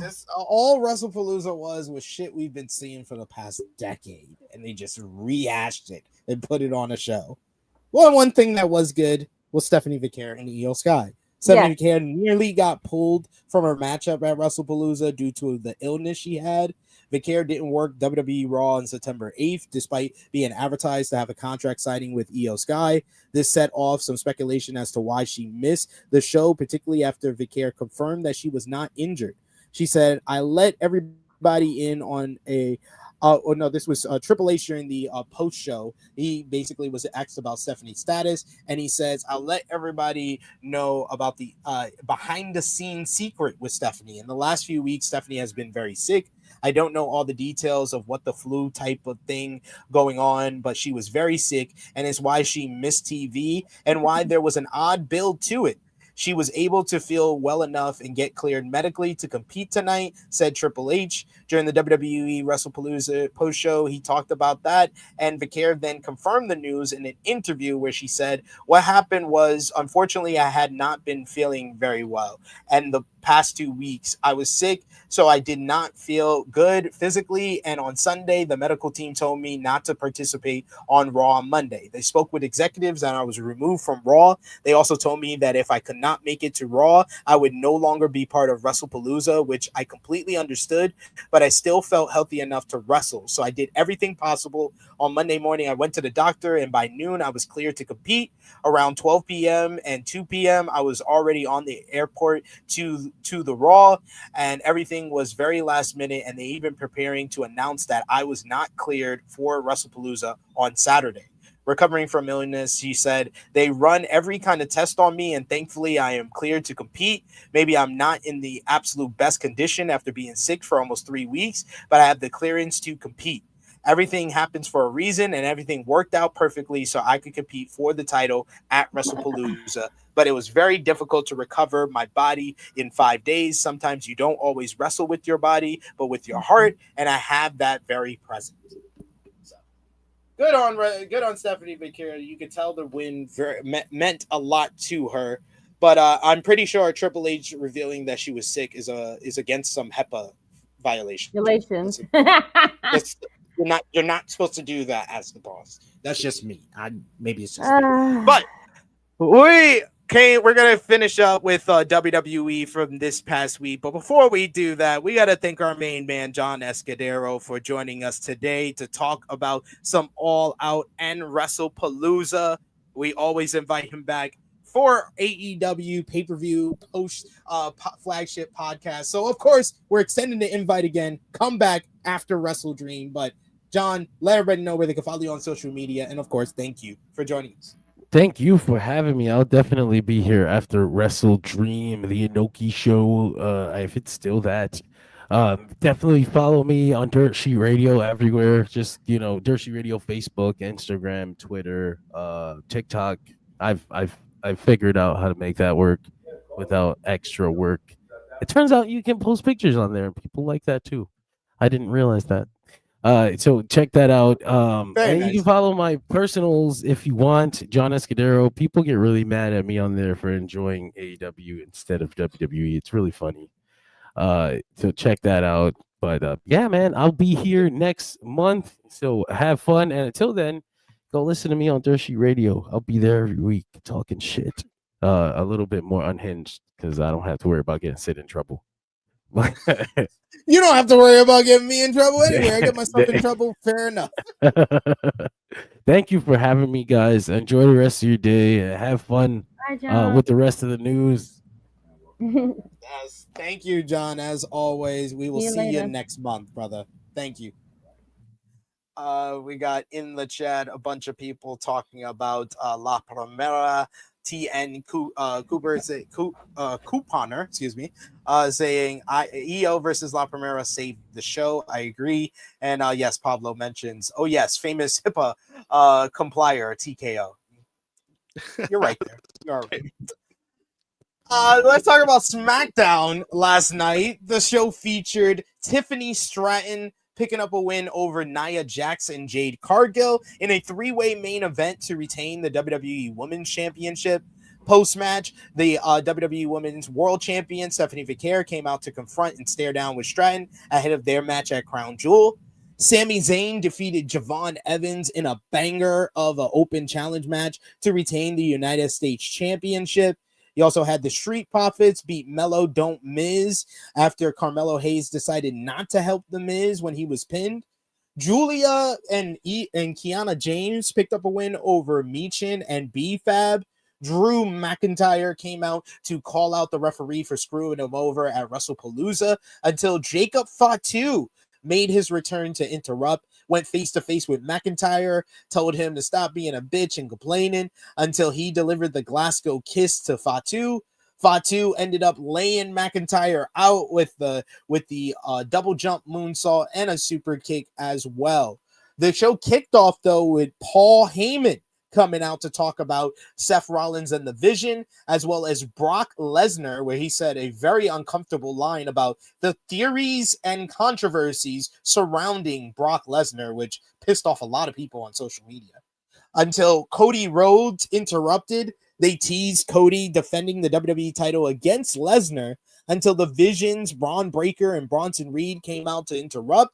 This led to Cody taking the first shot at the Braun Stars until the numbers got the better of him, which brought out Randy Orton to make the save and seemingly set up a tag team match with the Vision and Orton and Rhodes. Didn't bring it up because I just like to cover what happened without any other details. But what a botch at the end of that main event. My God, that shit was a mess. The botch for the girls, you mean? Yeah, the pin. Oh, yeah, the it was pin terrible. botch. The pin botch, yeah. And then Jade got Oh, injured yeah. like really, really bad or something like that too, or whatever. Jade got split open. Oh my God, she was leaking. I was worried for that woman. I don't think that woman's ever seen her blood. And of course, guess who did it? Nia.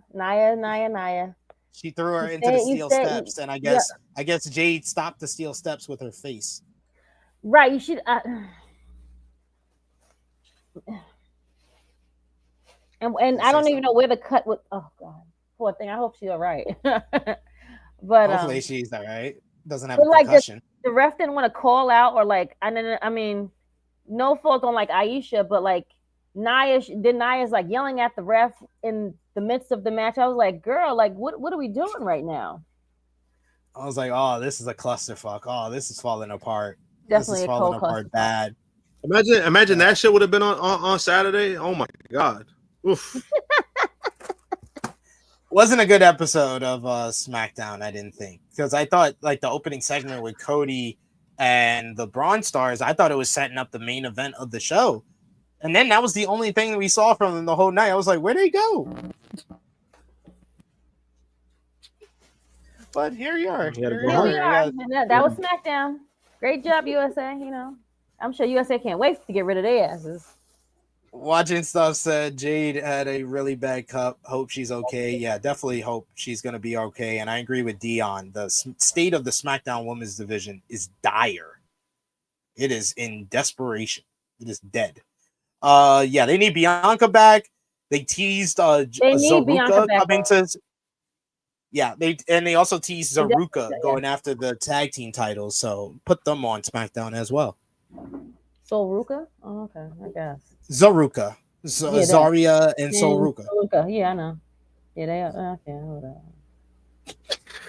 John Cena asked, and now he has received. On Monday, Cena began campaigning for a match against AJ Styles as one of his final remaining matchups in his WWE career. Cena escalated the campaign further on Tuesday, tagging Triple H on X, and AJ Styles also said he was good to go for the matchup. It's now official. John Cena has his next opponent scheduled for WWE Crown Jewel Perth, and it will be Cena versus AJ Styles. WWE Chief Creative Officer Paul Triple H Levesque confirmed the news via social media. Triple H wrote on the announcement, at John Cena versus at AJ Styles org is a match we all want to see. And at hashtag WWE Crown Jewel we will. Saturday, October 11th on ESPN and Netflix. Cena and Styles' professional rivalry goes back 9 years as they've clashed several times during their careers, including memorable matchups at Money in the Bank 2016 and SummerSlam 2016. They faced each other for the WWE title at 2017 Royal Rumble. Now they will face each other for the final time one-on-one in Perth, Australia. Bodyslam.net reports that Cena versus Styles is a matchup that has been discussed backstage for a while, and Crown Jewel was the best opportunity to get into Cena's final matches. As for what comes next, Bodyslam reports that Cena facing Dominic Mysterio, who is currently the WWE Intercontinental Champion and AAA Mega Campeon, has also been discussed as one of his final matches. Cena is coming off being destroyed by Brock Lesnar at WWE Wrestlepalooza, and he only has 5 dates left on his retirement tour. This was so contrived, so WWE trying to make it feel like we listen to the fans, see? Type of shit. Like, I don't like this manufactured fan praise, like, look how great we are bullshit that WWE does, because it convinces and fools so many people. It pisses me off. Maybe just WWE Monday Night Raw this week. The show last week, week 33, did 2.6 million on Netflix. This week's show featured Cody Rhodes kicking off the program to address the WWE Crown Jewel main event until Seth Rollins came out to interrupt. Rollins asked Rhodes what he thought about him. Despite not liking everything he's done this past year on Raw, Cody says he owes Seth a lot for changing his career by being his opponent when he first returned, for facing him in Hell in a Cell with a broken freaking peg, and being his shield at WrestleMania 40. So he asked Seth what he thinks of himself. Rollins showed some insecurity, saying that Cody saying he's QB1 is him saying that he's better than Seth, and he's not. Rhodes turned it around on Seth again by asking if it will be one-on-one at Crown Jewel. Will the Vision be there? And then then Cody asked Seth who won their last 3 matches before leaving. Penta and the War Raiders picked up a win over the New Day and Grayson Waller in a fun no DQ trios match. Bayley beat Roxanne Perez in a solid affair. Post-match, Bayley pushed down and snapped on Lyra Valkyria, who was in our corner. Jey Uso defeated LA Knight in a good bout thanks to a distraction from the Vision. Post-match, Jay left LA for the Vision to attack until Jimmy Uso came down with a chair to make the save. Rusev secured a win over JD McDonough after Dominic Mysterio did not help him in the match. Post-match, Finn Balor made the save as Rusev kept on the accolade. Rhea Ripley beat Asuka in a great main event. Post-match, Asuka and Kairi Singh jumped Rhea until IYO SKY came down to put a stop to it. However, Asuka hugged IYO and then back-fisted her before making Kairi attack Sky as well. Kairi and Asuka then delivered the insane elbow reverse DDT combo to IYO to leave both IYO and Rhea laying as the Kabuki Warriors stood tall. Really strong ending to Raw this week. They had Rhea Ripley looking like a goddamn Smurf. Yep. Goddamn Smurf at the end. I like the payoff to the build-up for the Asuka heel turn. That was very well done. I felt like there's more than 2 stories that I'm interested on Raw, so this was a better week. Plus, we got something different from Seth. Plus, we didn't end the night with the Vision in the main event. So this was a plus for me. Your thoughts on Raw this week, Krssi? I love the main event. I thought the main event was great. Kairi needs to do better acting. I'm sorry. Because she was terrible.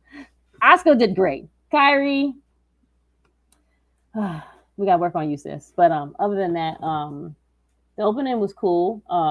So we're going to get them together at is that going to be at Perth at whatever in Australia? Is that where we're going with Seth and yeah, it's Cody versus Seth in Crown Jewel. It's the Crown Jewel Championship. Champion versus champion.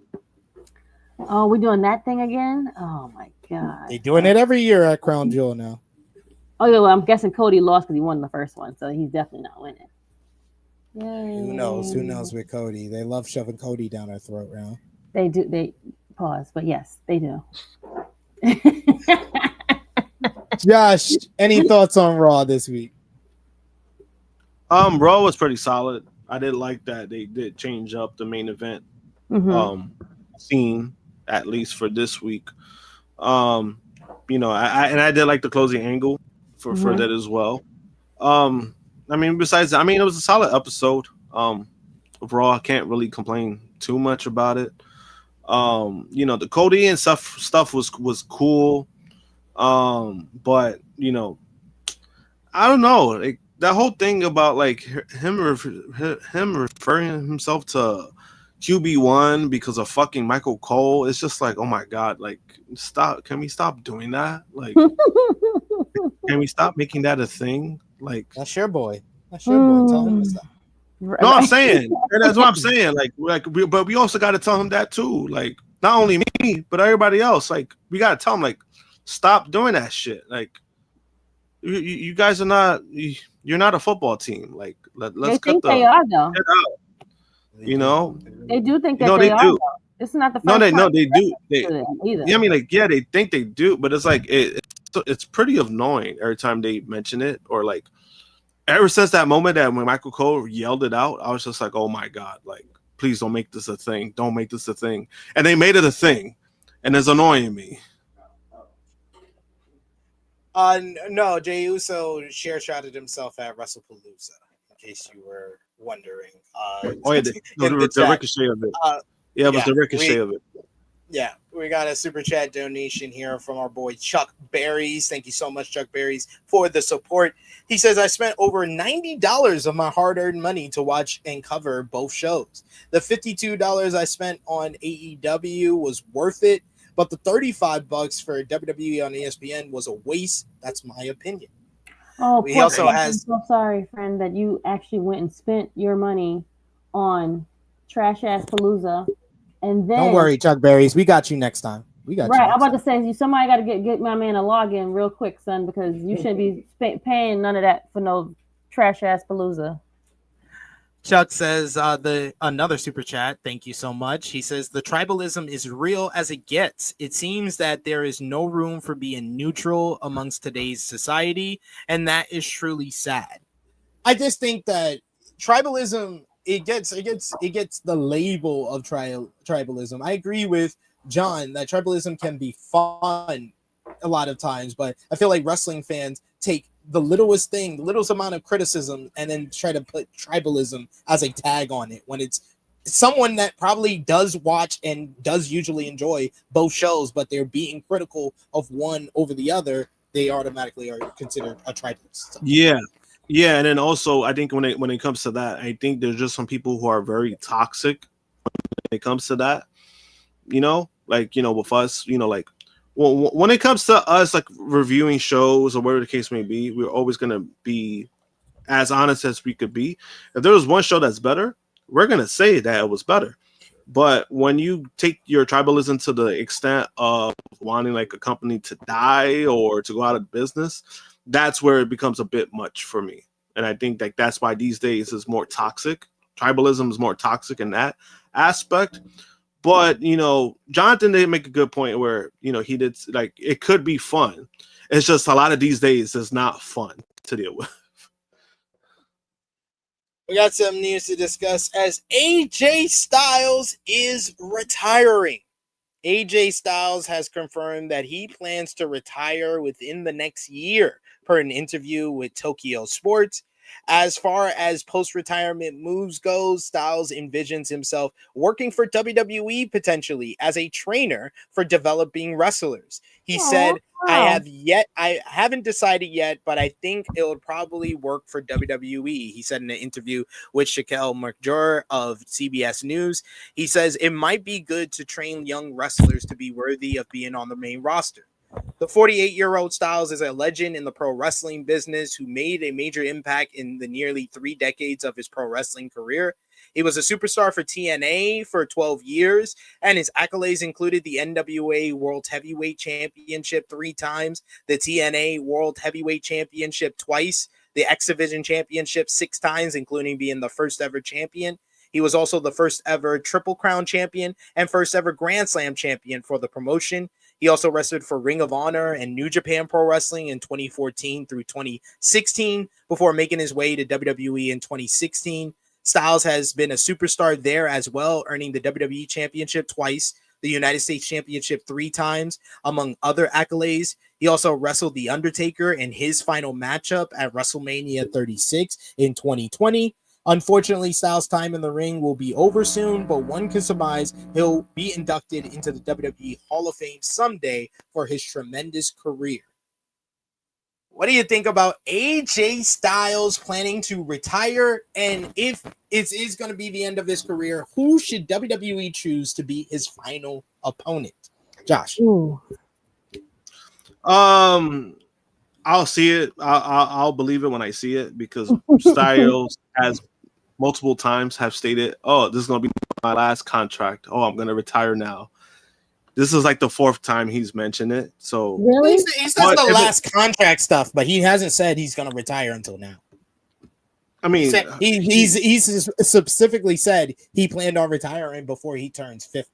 And he's 48. Well, yeah. Okay. Well, he said way before that. Honestly, he actually said it way before 50. and now he's pushing 50, and it's like, so it's gonna be 60 next, bro. No, but that's me joking. Damn, leave me alone, Josh. No, I mean, I know. Hey, it's not a knock to AJ Styles. Sometimes it's hard, to let go of that. Sometimes this is your life. This is what you love doing. You know, sometimes it's hard to let it go. And I think for AJ Styles, it's been hard to let it go, because I still think, is he the same type of worker that he is back? No, but I still think he could put on, like, if he's motivated enough, he could still put on some good matches. But as far as him making that decision, I think it is kind of time, because he really doesn't have nothing to prove. And I've been saying that for a long time. As far as last opponent, that's going to be interesting, because obviously within WWE, I would have said John Cena, but if they stick with this landing of John Cena's retirement tour, that's not going to happen. Nope. As far as his last opponent, I mean, that's a good one. I just don't know. Kevin Owens. That'll be fun. KO could be fun, or if KO is back before he retires. That's true. You're right. I think KO could be fun. KO could be fun. It's just that some of the matches that I would want, I wouldn't be able to get. Because they're not in the same, Yeah. Like my dream match for his match would be AJ Styles versus Samoa Joe. We're not getting that for obvious reasons. Damn, you're right. Samoa Joe would be awesome. I forgot about Samoa Joe being at his house, and what did he say? Wendy? Wendy. My pick would be CM Punk. That's who I would want to see AJ Styles. That's a good one. That's a good one. SP, I like that one. That's actually really good. Have they ever faced each other? Right. They haven't faced each other since 2004, 1-on-1. Ooh, since the inaugural pure championship tournament. And honestly, you actually will still get a good match with Punk, to be honest with you now, because again, Punk is very storytelling heavy with his wrestling, and those makes for great matches in WWE this year, to be honest. So I think I actually do like that idea. I do like Punk, because I think you will give him a good match. You will still give him like a great match to go out on a high note. Cloud and Senior Nerd saying Finn Balor. I just seen that match too many times. I'm good. Watching stuff says Brock Lesnar. No, guys, we just think. Guys, if it's not CM Punk, I think CM Punk's the best option, but I can come up with better options than this. I'll be honest. Yeah, that's lazy. Just really, you want him to die in his last match? Think about his career. Like, he just had a 5-star matchup with one of the top stars in the company. You could run Cody back, and that would be an efficient final opponent that kind of saw that AJ still had a little bit left in the tank in last year. Then the perfect opponent, if it's not John Cena, the most important rival of AJ Styles' WWE run, it's Roman Reigns. And he has not faced him since their original 2 matches in 2016. 10 years later, Styles versus Reigns in 2026, that's the final opponent. If that's a much better final opponent than Brock or Finn Balor. Yeah, and then Roman probably gonna win again. So AJ will never get his win back. Hey, speaking of Roman, you still get a good match. Honestly, with Roman, Punk, you'll get good matches. Yeah. Speaking of Roman, he last appeared on WWE TV at Clash in Paris on August 31st, being taken from the arena in a stretcher. WWE seems to have dropped some hints that he might be on the way back after the attack from Braun Breaker and Bronson Reed. Reigns has been off filming his role in the new Street Fighter film. With this indication that Reigns should be back soon, he has been featured prominently in the new WWE Crown Jewel poster. Cody Rhodes, Drew McIntyre, Tiffany Stratton, Jade Cargill, John Cena, Seth Rollins, and Rhea Ripley also are featured in the poster. WWE Crown Jewel takes place on October 11th from Perth, Australia, so Reigns will likely return to WWE TV sometime between now and then if he will be part of the show. The Wrestling Observer newsletter reports that Roman Reigns is also scheduled to appear at this year's Survivor Series, which takes place on November 29th in San Diego. Dave Meltzer noted that Reigns will likely be included in another War Games match. If he is, he'll team with the Usos and 2 others against the Vision, Seth Rollins, Braun Breaker, and Bronson Reed, and 2 others. Reigns has also been out of action since, like I said before, a clash in Paris. So it remains to be seen if we'll see Reigns back soon. But, I mean, he's either returning at Crown Jewel or he's going to have a match at Crown Jewel. We'll probably see by this Monday. So more on that next week. Braun Breaker has had Braun Breakers has had a quick rise in WWE, going from joining NXT in 2021 to quickly winning the NXT Championship twice, as well as the NXT Tag Team Championships, before moving to the main roster last year, where he won the Intercontinental title twice, and is now part of the biggest stable in the company, The Vision, with Seth Rollins, Becky Lynch, Bronson Reed, and Paul Heyman. Speaking of Paul Heyman, Bodyslam.net reports that Breaker is viewed backstage in WWE as a future WrestleMania headliner, as Heyman's been saying in his promos. And that main event status could come sooner than later, as there has been talks eternally about doing Braun Breaker versus Brock Lesnar at next year's WrestleMania 42. WrestleMania 42 takes place in Las Vegas on April 18th and 19th in 2026. So we shall see what happens, but that's a huge matchup for Braun Breaker, the biggest match of his career. That would definitely be a matchup where you kind of would have to put Paul Heyman in between his 2 next big things that he's produced here. So interesting matchup. Do you think we get it? What do you say? 0 to 100. We see Braun Breaker versus Brock Lesnar at WrestleMania 42. 0 to 100. What percentage you putting on it, Josh? I'm putting it at 5%. Fair enough. Krssi? 25. I really don't give a shit, though. I'm going to put it at 75%. I think it's happening. You think it's gonna happen? Oh, because they had that little like look at each other and like, you know, with Paul Heyman the other day, right? Wasn't that what happened? Yeah. Yeah, a little tease there. Okay, so 75 then I changed it. Ticket prices for WWE have been a talking point all year long amongst fans, particularly the fear that WWE is starting to price out families. Among others, WrestleMania 42 appears to continue the trend of high prices. According to a report from PW Insider, it reports the following 2-day ticket prices for WrestleMania 42. Section A1 floor, $8,998. Section B floor, $3,868. Section R101, $2,275. 100 level ranges between $1,500 and $1,100. 200 level ranges between $1,300 and $1,100. 300 section is average $1,174,000. And 400 section, the cheapest section of them all, is priced at $854. Sure. All of these prices are before Ticketmaster and handling fees, which means any ticket that you get on Ticketmaster will be at least $1,000. You ain't gotta count on me being there, so it's okay.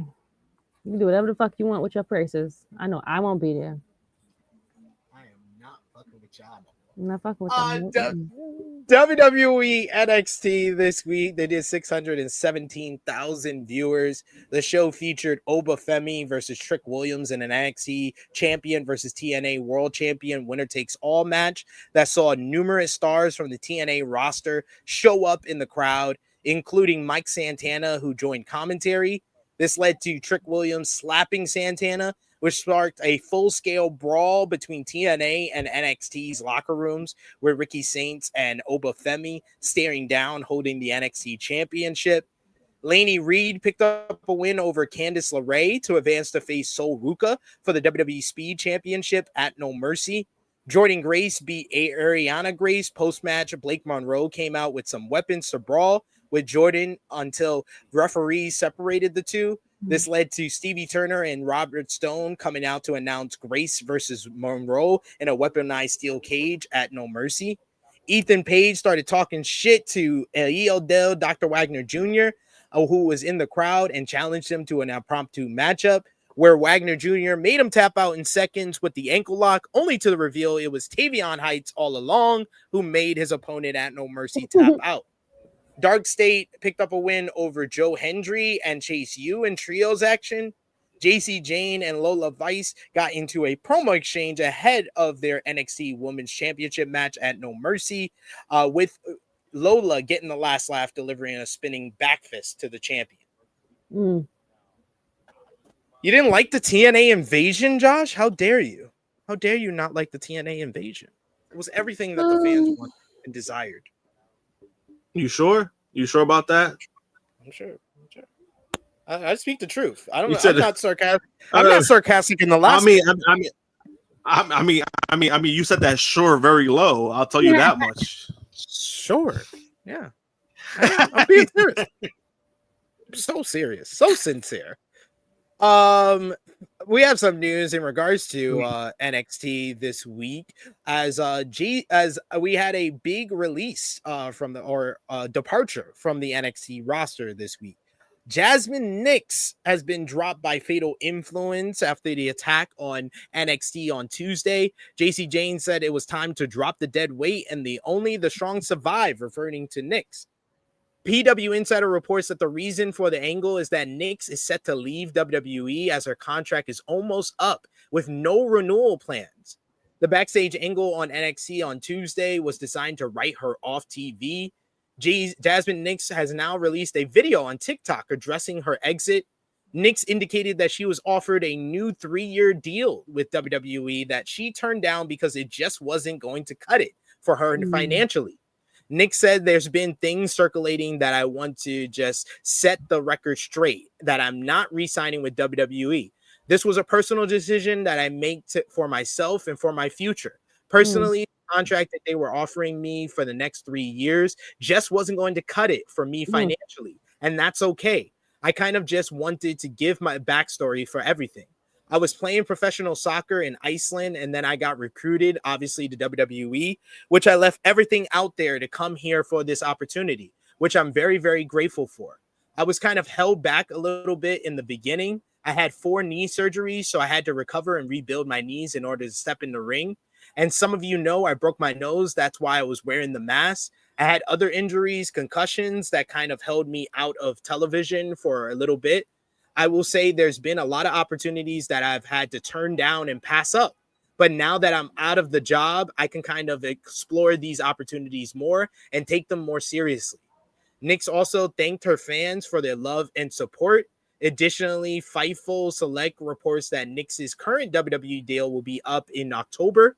Nyx noted in a social media post that she turned down the 3-year deal because it just wasn't cutting it. And then it was revealed, some questioned why Nyx would turn down the offer, and she claimed that she made between $80,000 to $150,000 a year. In response, Nyx replied, "If I was making that, it would have been great." So she was making lower than $80,000 a year.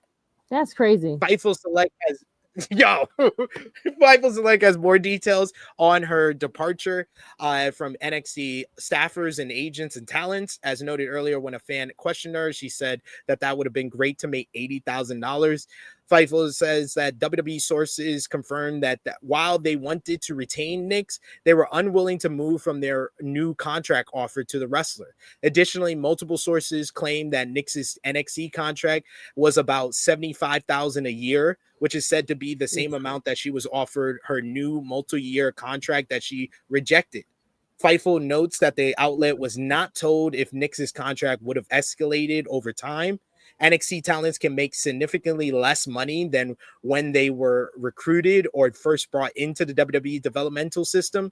However, Fightful does note that there are some wrestlers on the NXT roster who are making in the 6 figures and some who are making above the main roster minimum, which is reportedly a base pay starting at $350,000 a year, based on comments from NXT staffers, talents, and staff.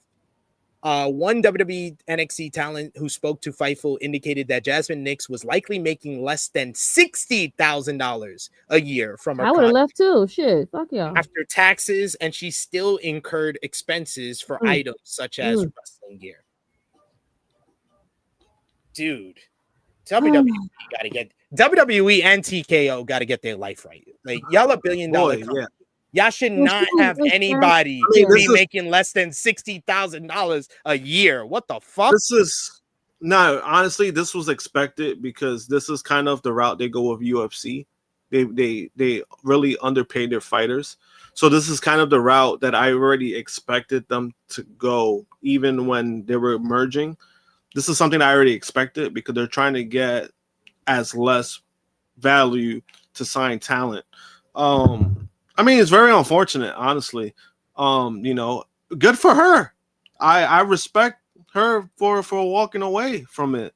If you ain't getting, and I think some people probably kind of see it as like, about not knowing your worth, or they probably call her selfish. At the same time, if I'm getting paid a certain amount and I'm getting offered the same thing that I just got, I'm leaving. The whole purpose of a new contract deal is to make more money. And if you're not being offered that, your best bet is to leave. And I'm actually glad that she stood on business. Yeah. And whatever she's able to do, even if it's not wrestling, whatever the case may be, she can make more money. It'll be good for her. So I'm glad that somebody, they stood up. They stood up and they weren't gonna put up with that shit. Like, nah, fuck that. Don't give me that shitty contract. I'm leaving. Yeah. She put herself first, and you have to respect her doing that.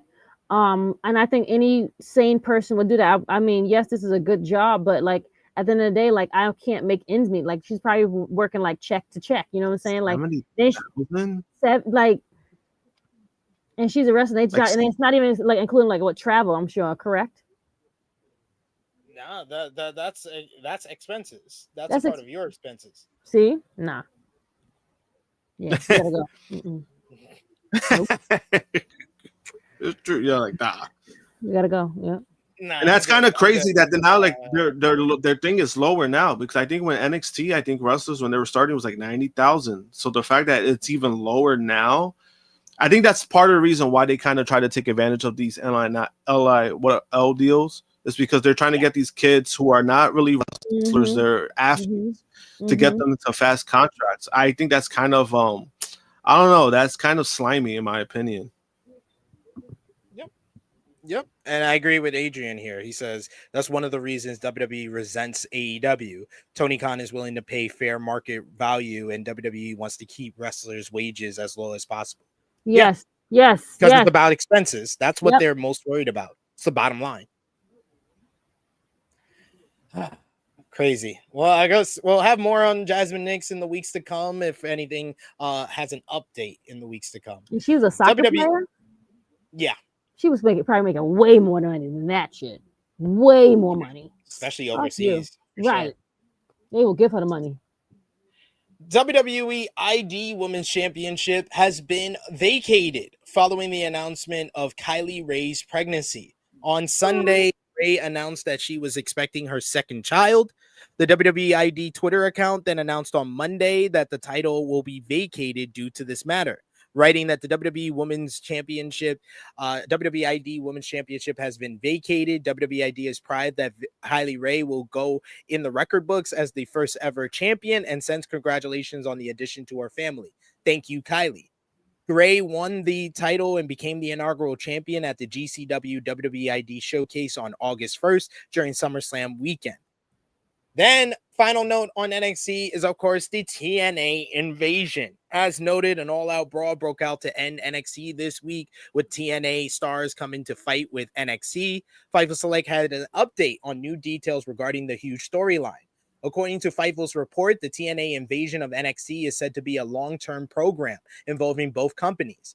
Fans have also taken note that TNA doesn't currently have a set of TNA tapings scheduled for immediately after Bound for Glory next month. However, TNA does notably have a show scheduled for Orlando, Florida in November, with no venue currently listed. Fightful reports that this isn't an accident, as TNA and NXT have a plan to continue the angle well past Bound for Glory. The news suggests that TNA might be planning to tape episodes of Impact at the WWE Performance Center. Oh my God. And who owns who now? Additionally, FIFO notes that it would not be surprising to see something unconventional and different take place on TNA programming following Bound for Glory. So if TNA does tape Impact at the WWE Performance Center, they won't be listed on ticketing websites for now.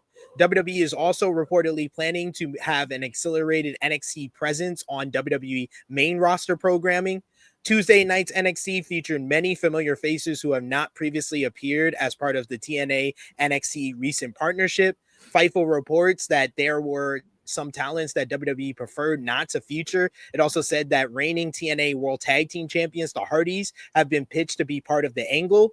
Bodyslam.net has some new details on WWE plans for the NXT TNA angle, reporting that WWE has filed a trademark for Invasion, the old name of the 2001 pay-per-view that they used during the WCW, ECW Invasion storyline.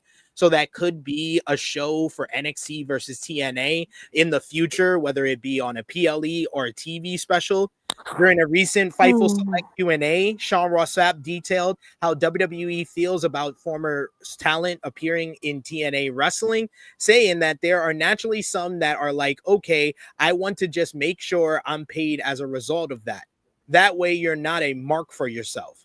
But, outside of Andrade being released for disciplinary reasons, I haven't heard of anything like that. But they were very quick to sign the former Jakara Jackson, and I know that people in WWE still think highly of her and want to see what she does outside of WWE. The Wrestling Observer newsletter reports that TNA is looking at taping in Orlando, likely around November. The TNA NXT storyline is the main focus of the company for the time being, and TNA is hoping to find a location to tape television regularly that costs less than their current situation.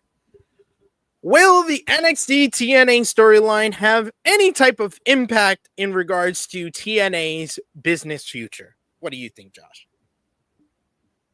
No. That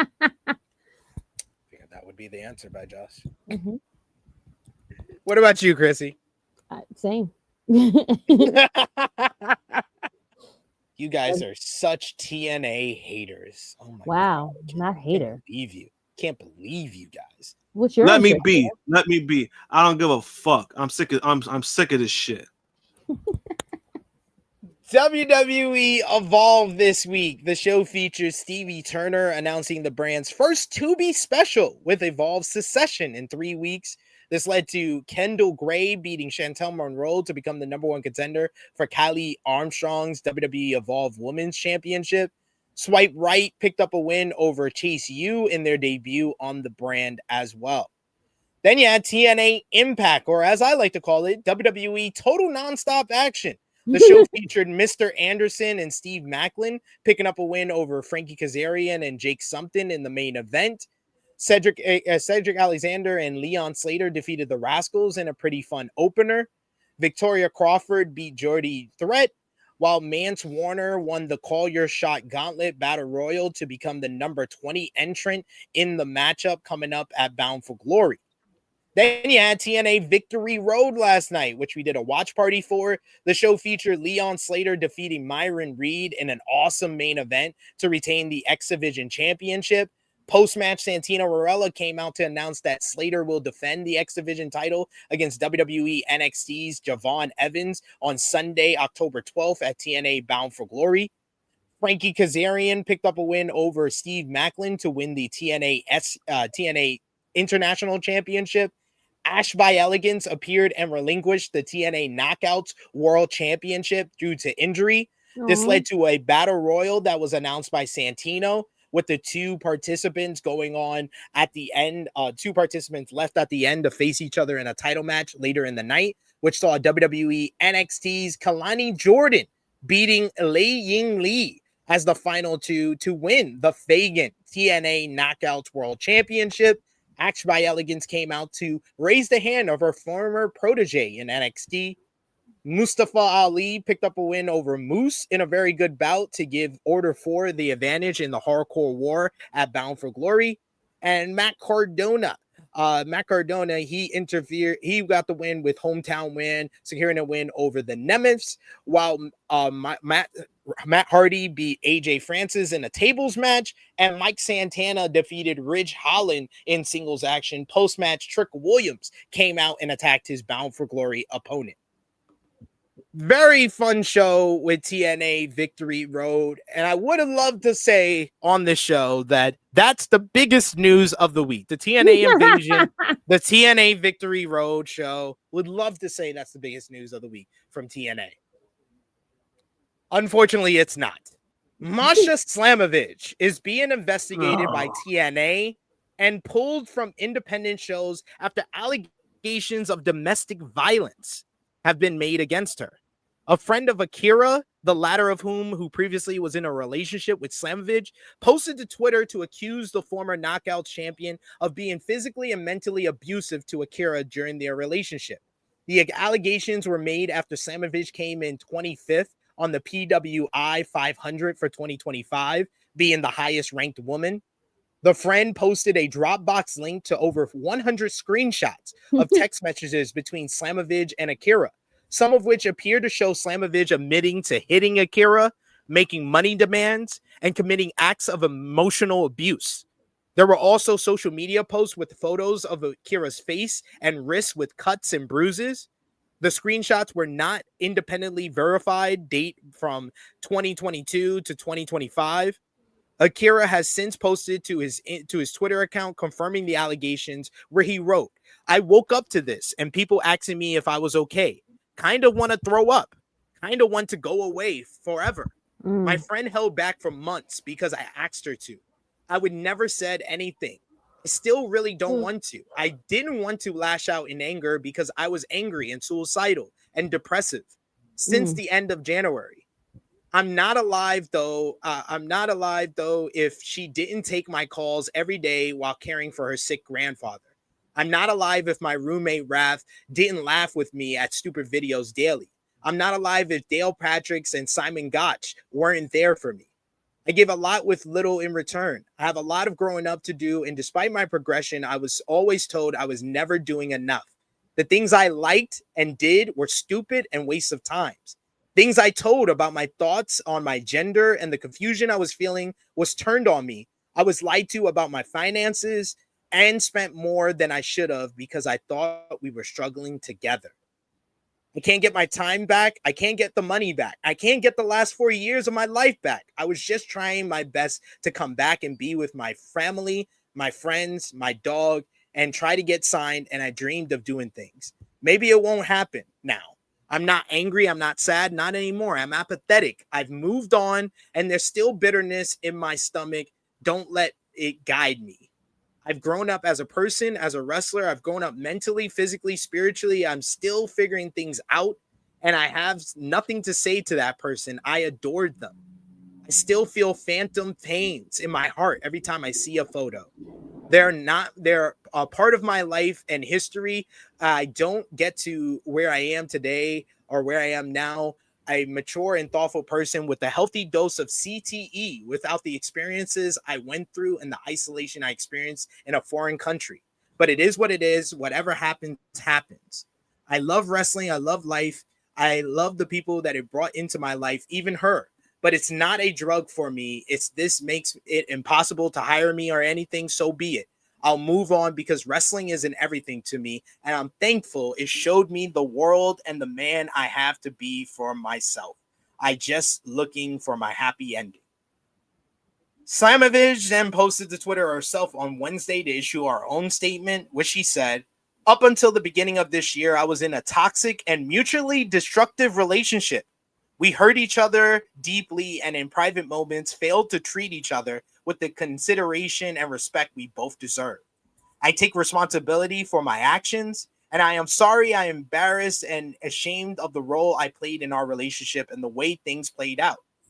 In the time since, I have sought help to reflect on this time and deal with conflict in more mature, healthier, and sustainable ways. I apologize to those that I let down, including my former partner. I hope he is able to heal. This will be my only statement on the matter. Masha."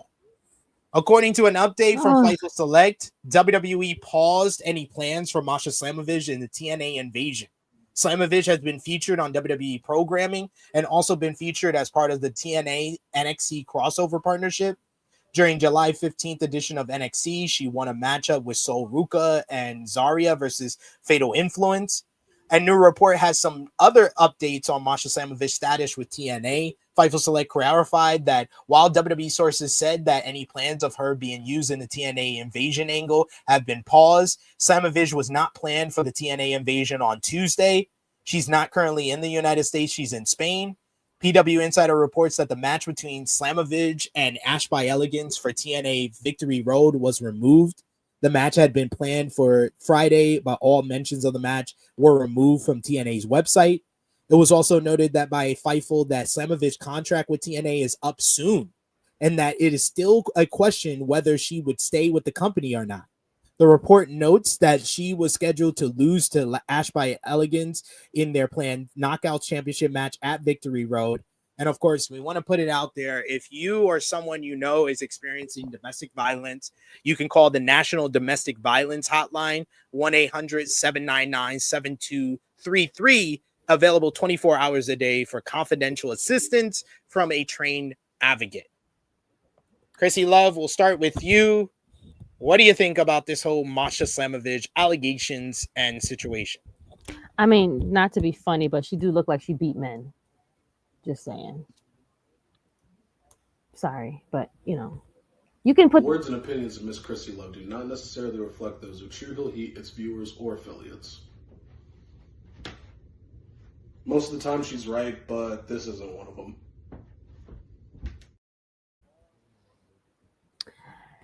Anywho, it's very unfortunate, and I'm really sad that that's happened because guys do get beat up too, but she does look like she does do it. I hope that she gets the help that she deserves so she can get better, but WWE will hire her. WWE has proven that this is not enough for them to not hire her. They've definitely proven that much. That is true. Josh, your reaction to all of this? It's very unfortunate just because I know both of them personally. Oh wow, really? So to hear what happened, because when SP3 posted in the chat, he saw the first thing I mentioned. I was like, wait, her act, and then when I said who it was, I was like, oh boy. They're I worked with Masha a few times. Akira I never worked with, but I have had conversations with him, like just fun conversations. Because he's a big Godzilla fan. So those were like fun conversations that me and him had. Again, the whole thing is very unfortunate. Just because, not only the situation itself, but how it got out there. It's very a great area for me, just because again, the person whoever leaked it, it's not really their story to tell. That's in a sense. If I'm just being real, it's not their story to tell, but the information got out there. There was a reason why they did it. It's out there. Maybe it was something that it needed to be done. Again, all around is very unfortunate, and I do hope, I think he's gonna be fine. Akira is very talented. He's a very talented wrestler. He's worked for MLW. He does a lot of death matches. I think he'll be fine. He does a lot of stuff in Japan as well. As far as Masha, I mean, this is a big speed. It's not a speed bump. It's a big brick that's in front of her now. Very unfortunate, but hopefully she gets better mentally. The stuff that I read is not okay. Nothing is okay. But again, these are two people that I actually know. That's why it's a very complicated situation for me. But I do hope all parties involved, I hope they get better. They move forward. They're able to move forward. As far as Masha, this is just something that she's going to have to face. She has to fix it. And as far as her career, I don't think it's going to be over, but it's definitely going to take a major hit right now. Yeah, I mean, honestly, I wish the best to everyone involved. Like, if this is how Masha was treating someone, she needs some help. Honestly, like, if this is how you treat someone that you were supposed to love, you need help. Honestly, and Akira is gonna need help because he went through all of that. And if it Yeah. was mutually abusive or mutually destructive, as Masha says, then they both need that help as well. There also, and I know the friend has to be in a compromising situation because they wanted to they got upset because of the PWI thing and put it out there, but they're probably getting some type of harassment. Honestly, the only person who comes out of this with a positive is probably TNA, because they're like, we get to keep Masha for a few more years. You know what? Okay. Oh my god. Damn. It's true. They got worse people in the company, and they decided to keep them. So for people to say like, oh, TNA's doing the right thing, TNA has never done the right thing. They brought back Tessa Blanchard, ladies and gentlemen. If you think TNA is doing a thorough investigation, then no. Believe me, I questioned that when it was report that was I was like, they fucking brought back Tessa Blanchard. They have Moose, who has his history. Let's call it like it is. Yeah, it is what it is. It is what it is. Yeah. Yes, you all got to see Krssi Love's reaction to that in live picture. And yeah, it seems like Adria is right that Masha's contract is expiring with TNA in the next 2 months, but this kind of gives TNA some leverage in bringing her back in. Honestly, if you think about it from a business perspective, that is what it looks like. Because WWE's not touching her. WWE's not going to touch her. You don't think so? Not until like another year. They're gonna let it die down. It's too close. This is too fresh. This is like, it's too fresh, and it's too, right now at the moment, this is their way of like, oh yeah, you see, we can stay away from that. I mean, it's business. It happens. It's that I'm being real about that. So again, the whole thing is very unfortunate. I just hope everybody involved, mental health comes, mental health is it's one of those things where, again, it takes a long time to get through. It really takes a long time, and I hope that both of them, in their own way, they heal and they get better at things that they probably need to get better at. Matt Cardona was part of the TNA NXT brawl that closed out last Tuesday's episode of NXT. He was among the former WWE talents, now part of TNA, that took part in the angle. In case of Cardona, he hasn't been in WWE for over 5 years. Fightful Select reports that Cardona is currently working in TNA without a contract. He hasn't been shy about wanting to return to WWE, as he is a free agent, and he could if they choose to sign him. Cardona's last run with TNA ended because they didn't want to work with wrestlers without contracts, but that has changed recently because they're working with WWE. So I guess it's good news for Cardona. He got a big pop on NXT. He did. He did. WWE might be like, hey, maybe we want to bring you back in. So that was the best move for him. Working with TNA. He's still, he's still a fucking dork, but good for him. You should have seen his no, fuck that. You should have seen his Instagram. He was making it about himself. It's like, bro, you're joining the. That's what a wrestler's supposed to do. He's making it doesn't make him a dork.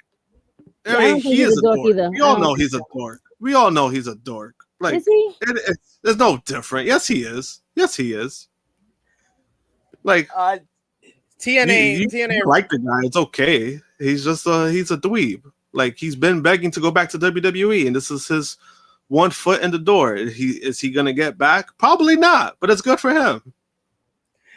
TNA Wrestling announced this week that Mickie James is set to be inducted into their TNA Hall of Fame, which happens on October 12th at Bound for Glory. She's a 5-time Knockouts World Champion, a former 11-time Women's World Champion between both her runs in TNA and WWE. The announcement was made during an interview with Sam Roberts and Tommy Dreamer on Busted Open this week. TNA Wrestling President Carlos Silva made a surprise appearance on the interview and told James she would be inducted. Those inducted into the hall include Sting, Kurt Angle, Jeff Jarrett, Errol Hebner, Gail Kim, Abyss, Ken Shamrock, Awesome Kong, Raven, Tracy Brooks, Rhino, Bob Ryder, Team 3D, Mike Today, and Todd West. Mickie James took to Instagram to react to the news that she will be inducted into the TNA Hall of Fame. As she said, I don't even know what to say today. Thank you at This Is TNA and my whole TNA family for always believing in me and letting me shine so bright. I'm incredibly honored. I love you. See you at hashtag BFG, hashtag Hall of Fame country.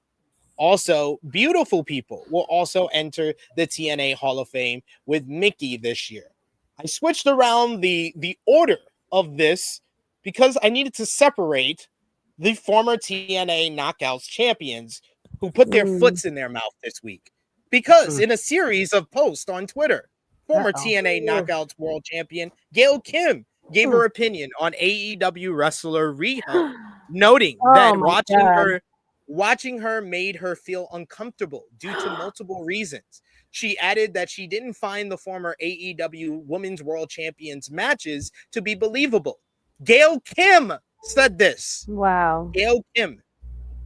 She said, I will say this. I haven't watched AEW in a very long time, but when I did watch Riho, and nothing against her at all, because I am the biggest supporter of all women who want to make it in the business. But I did feel uncomfortable watching her because the camera shots would go up her skirt and she always dressed like a very little girl and it felt improper. I'm also into very believable wrestling. Not everyone is, especially nowadays, but it was very hard for me to believe a little girl that was being portrayed of that size was fighting the women they had in that division. To put it into context, I find Io, Mia, Asuka, Kairi, and Lei Ying to be more believable, and I don't feel uncomfortable watching. When a fan noted that Riho is the same size as AJ Lee, she said, and I quote, okay, I'm not taking anything away from her talent. I'm talking about what I saw years ago, what made me feel uncomfortable. She looked like a very little girl in a frilly skirt, and the cameraman was up her ass. It just felt inappropriate to me. Finally, she concluded, I'm not going to comment on the Rio thing again. That was a lie she did. I have stated my opinion. It was a 4-part tweet, so you can look at that again if you don't understand what I was saying. It was more than about her size. It was a combination of things. I was asked about it, and I answered.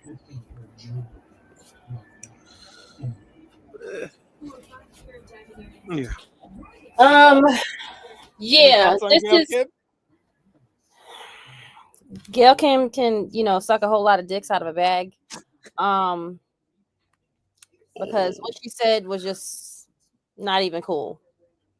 And then when you try to double back and explain yourself, you didn't make it even worse. So she just kept making it worse. For me, I think that's what more it's a double back on it. You know what I'm saying? I get what she was trying to say. Do you? Because I don't. Biggest issue. No, I'm saying I get what she was trying to say. I get it. It doesn't mean I agree with it. I get what she was trying to do, but a lot of stuff that she did say was kind of hypocritical. It was very hypocritical. But then also when people were pointing it out, why what you were saying not only was wrong, but you should probably apologize. She just made it worse. And I think that's probably the part that bothers me the most, where it was like, just shut the fuck up. Just stop responding to everybody. And she made herself look worse by doing it. Just stop talking, please. Yep.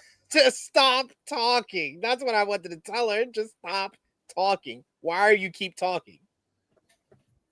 And she made it worse by doing that more than anything. And it's just, I mean, there were some people who responded. Kenny Omega responded. I thought he had the best response. And then she even got triggered off of that. She got so upset.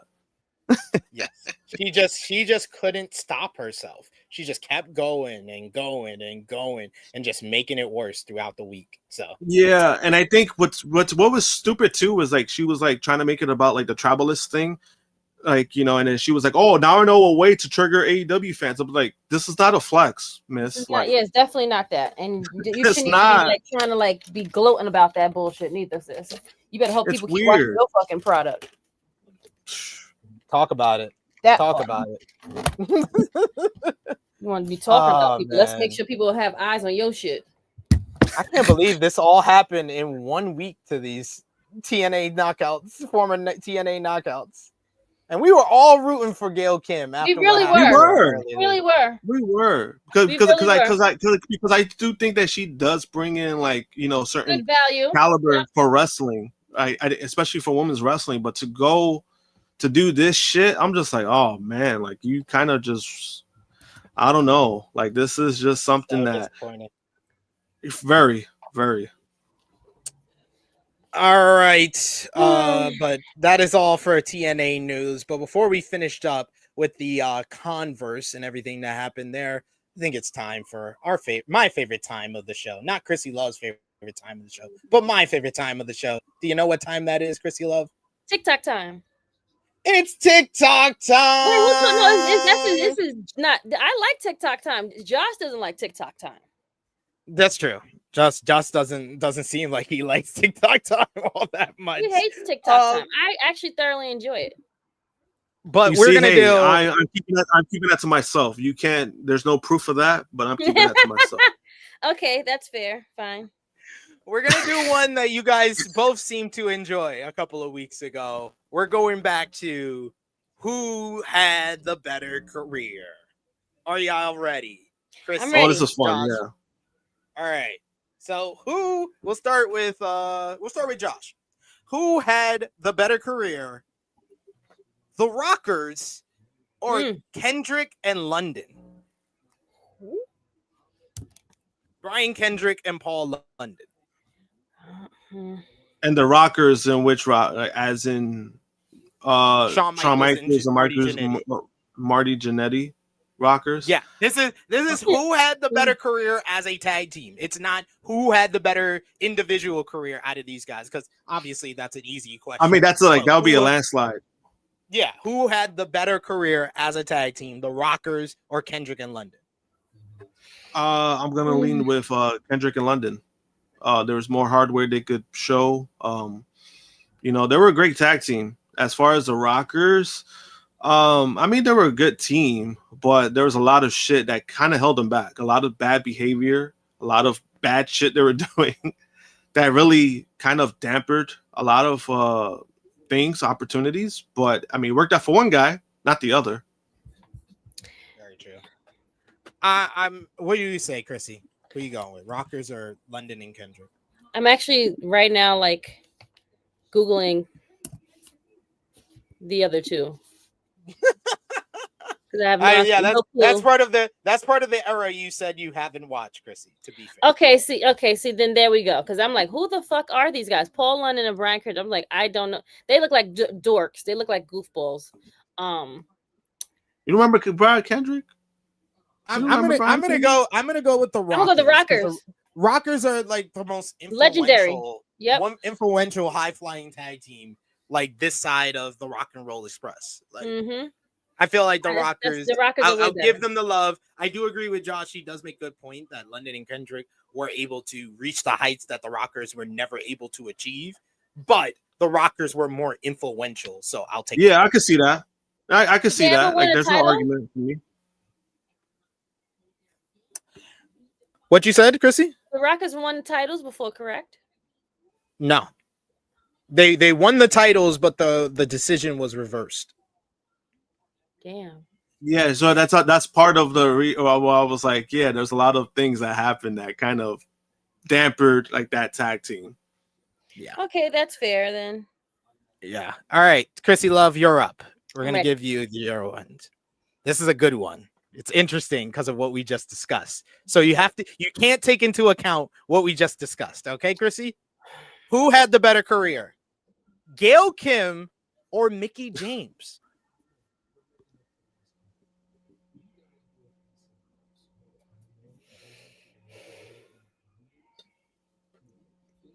And of course, you in the chat can also answer and just tell us why, though. You can't just answer. You got to tell us why. I think James, because one, she's still doing a lot of stuff for women still. And she bypassed Gail wrestling, I feel like. I think she have like the longer career as well. I think James has the the better career out of the two.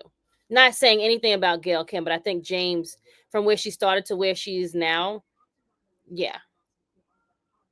I'm gonna say Gail Kim only Okay. because of her importance to the TNA knockouts division. I don't think that Mickey, despite her contributions and me believing that she's like a top 25 women's wrestler of all time and probably one of my favorites of all time, I don't think she ever had the impact on any women's division that Gail Kim did to the knockouts division. So I'll take Gail. And the fact that she was influential in the careers of a lot of the knockouts from this last 10-year run for TNA. Okay. So I'll take Gail over Mickey here. Josh. That's fine. I'm gonna lean a little bit with Mickey, just because I think Mickey, not only she was successful in TNA, she did have some good moments in WWE, and she was able to accomplish more in WWE than Gail Kim did. So in the career aspect, I would say Mickey. Obviously, what Gail did for the knockouts, she played a major part, and that's why when she was let go to begin with, that's why a lot of people were vocal about it, because she was still, and I still believe she's still an asset. Like, I still believe that. Like, even regardless of what we were saying, she's still a big asset for the industry, I believe, for women's wrestling. All right, this is a good one for you, Josh. Really good one. Who had the better career, or a better question, whose career would you rather like to have? Christopher Daniels or R-Truth? Two longtime stalwarts, two guys that never really were like number one guys, top guys in their industry, but were always reliable, consistent performers, but in totally different ways. That's why I thought this would be a perfect one to ask about. Damn, it is a good one. I think if you're talking about terms of, it's a good one for obvious reasons. I'm probably gonna say Daniels, just of like the amount of work that he put into the ring, a lot of stuff that he did, a lot of matches, but also there's a lot that he accomplished without the WWE moniker. Like, you'd also forget, like, he never went to WWE, and he accomplished so much without that. I think I'm gonna lean with Christopher Daniels, but with R-Truth, it's a good argument there, because not only R-Truth was actually good. He was good in the ring. To give him credit, he was good in the ring. Like, I'm kind of with MCATs. I'm taking R-Truth, especially. I was gonna say R-Truth. Whose career would I rather have? I'd rather be the guy who's not taking bumps. Oh yeah, as far as to get a paycheck and do less, yeah, it's R-Truth. That's like given, but as in like wanting to be like the craft of wrestling, it's Christopher Daniels. But R-Truth, taking less bumps. There's no slight to that. The dude was smart for that. He played it very smart, and there's a reason why, he's been around this long, to the point that he was fired and then came back. So still all credits to R-Truth. I got nothing against R-Truth at all. There we go. All right, Krssi, got another one for you here. Who had the better career, Bryan Danielson or Adam Copeland? Oh my God, that's a good one. That's a hard one. Jesus Christ. I'm going Danielson though. That's a fucking good. This is a fucking good one. I'm not But gonna lie. I don't think there's any wrong answer though. There's not a wrong answer here. There's not. But it's like, ooh, this is. I'm Danielson. I'm going Danielson. Why?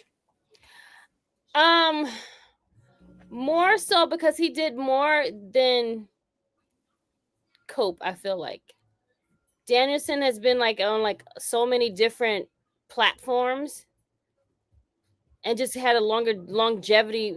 And that's not for like Cope being like injured, and they both had their injuries. You know what I'm saying? But I feel like Danielson had more longevity and the spans of companies that he's worked with. Yeah, I wrote this one down. And I was like, yeah, this is a good one. This is a good one. Well, he's not picking. It's flawed. That's a good one. Who you taking? Who you taking, Josh? This one is fucking tough. I'm going to give the slight edge to probably Adam Copeland, just because of what he did in WWE. This was a guy who, we never expected to be anything when it comes to WWE. He was a very likable character. He was pretty over with the fans. But as far as superstardom, nobody really expected that from him. And then for him to craft that into his career and then to even come back. I mean, both of them in their own ways, they did come back from like really bad injuries. But I might go with Edge just because of what he was able to accomplish within WWE. That seems fair. That is fair.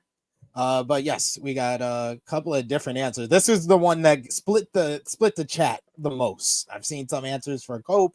I've seen some answers for Danielson.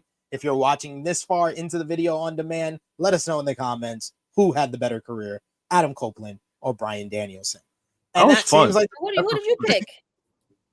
I'm picking Bryan. I love Cope. I've always been a fan of Cope. When he was Edge, I was a big Edge head and an Edgy Christian fan. But Bryan Danielson is my favorite wrestler of all time. He's the GOAT. Yeah, you can't go against that, man. I mean, Yeah. That's, if it was Christian versus Bryan Danielson, now you're really making me choose between my head and my heart. AEW Dynamite this week. AEW Dynamite featured the show did 634,000 viewers, so up from last week's September to Remember. The show featured Hangman Adam Page defeating Lee Moriarty in a rock solid match to retain the AEW World Championship. Brodito beat Gates of Agony in a super fun opener to retain the AEW World Tag Team Championship. That match? Oh, sorry. MJF cut a tremendous promo following his loss to Mark Briscoe in a tables and tax match at AEW All Out. The conglomeration's hologram, Mark Briscoe and Orange Cassidy, picked up a win over the Don Callis family's Hechicero, Kazuchika Okada, and Konosuke Takeshita in a very good trios match.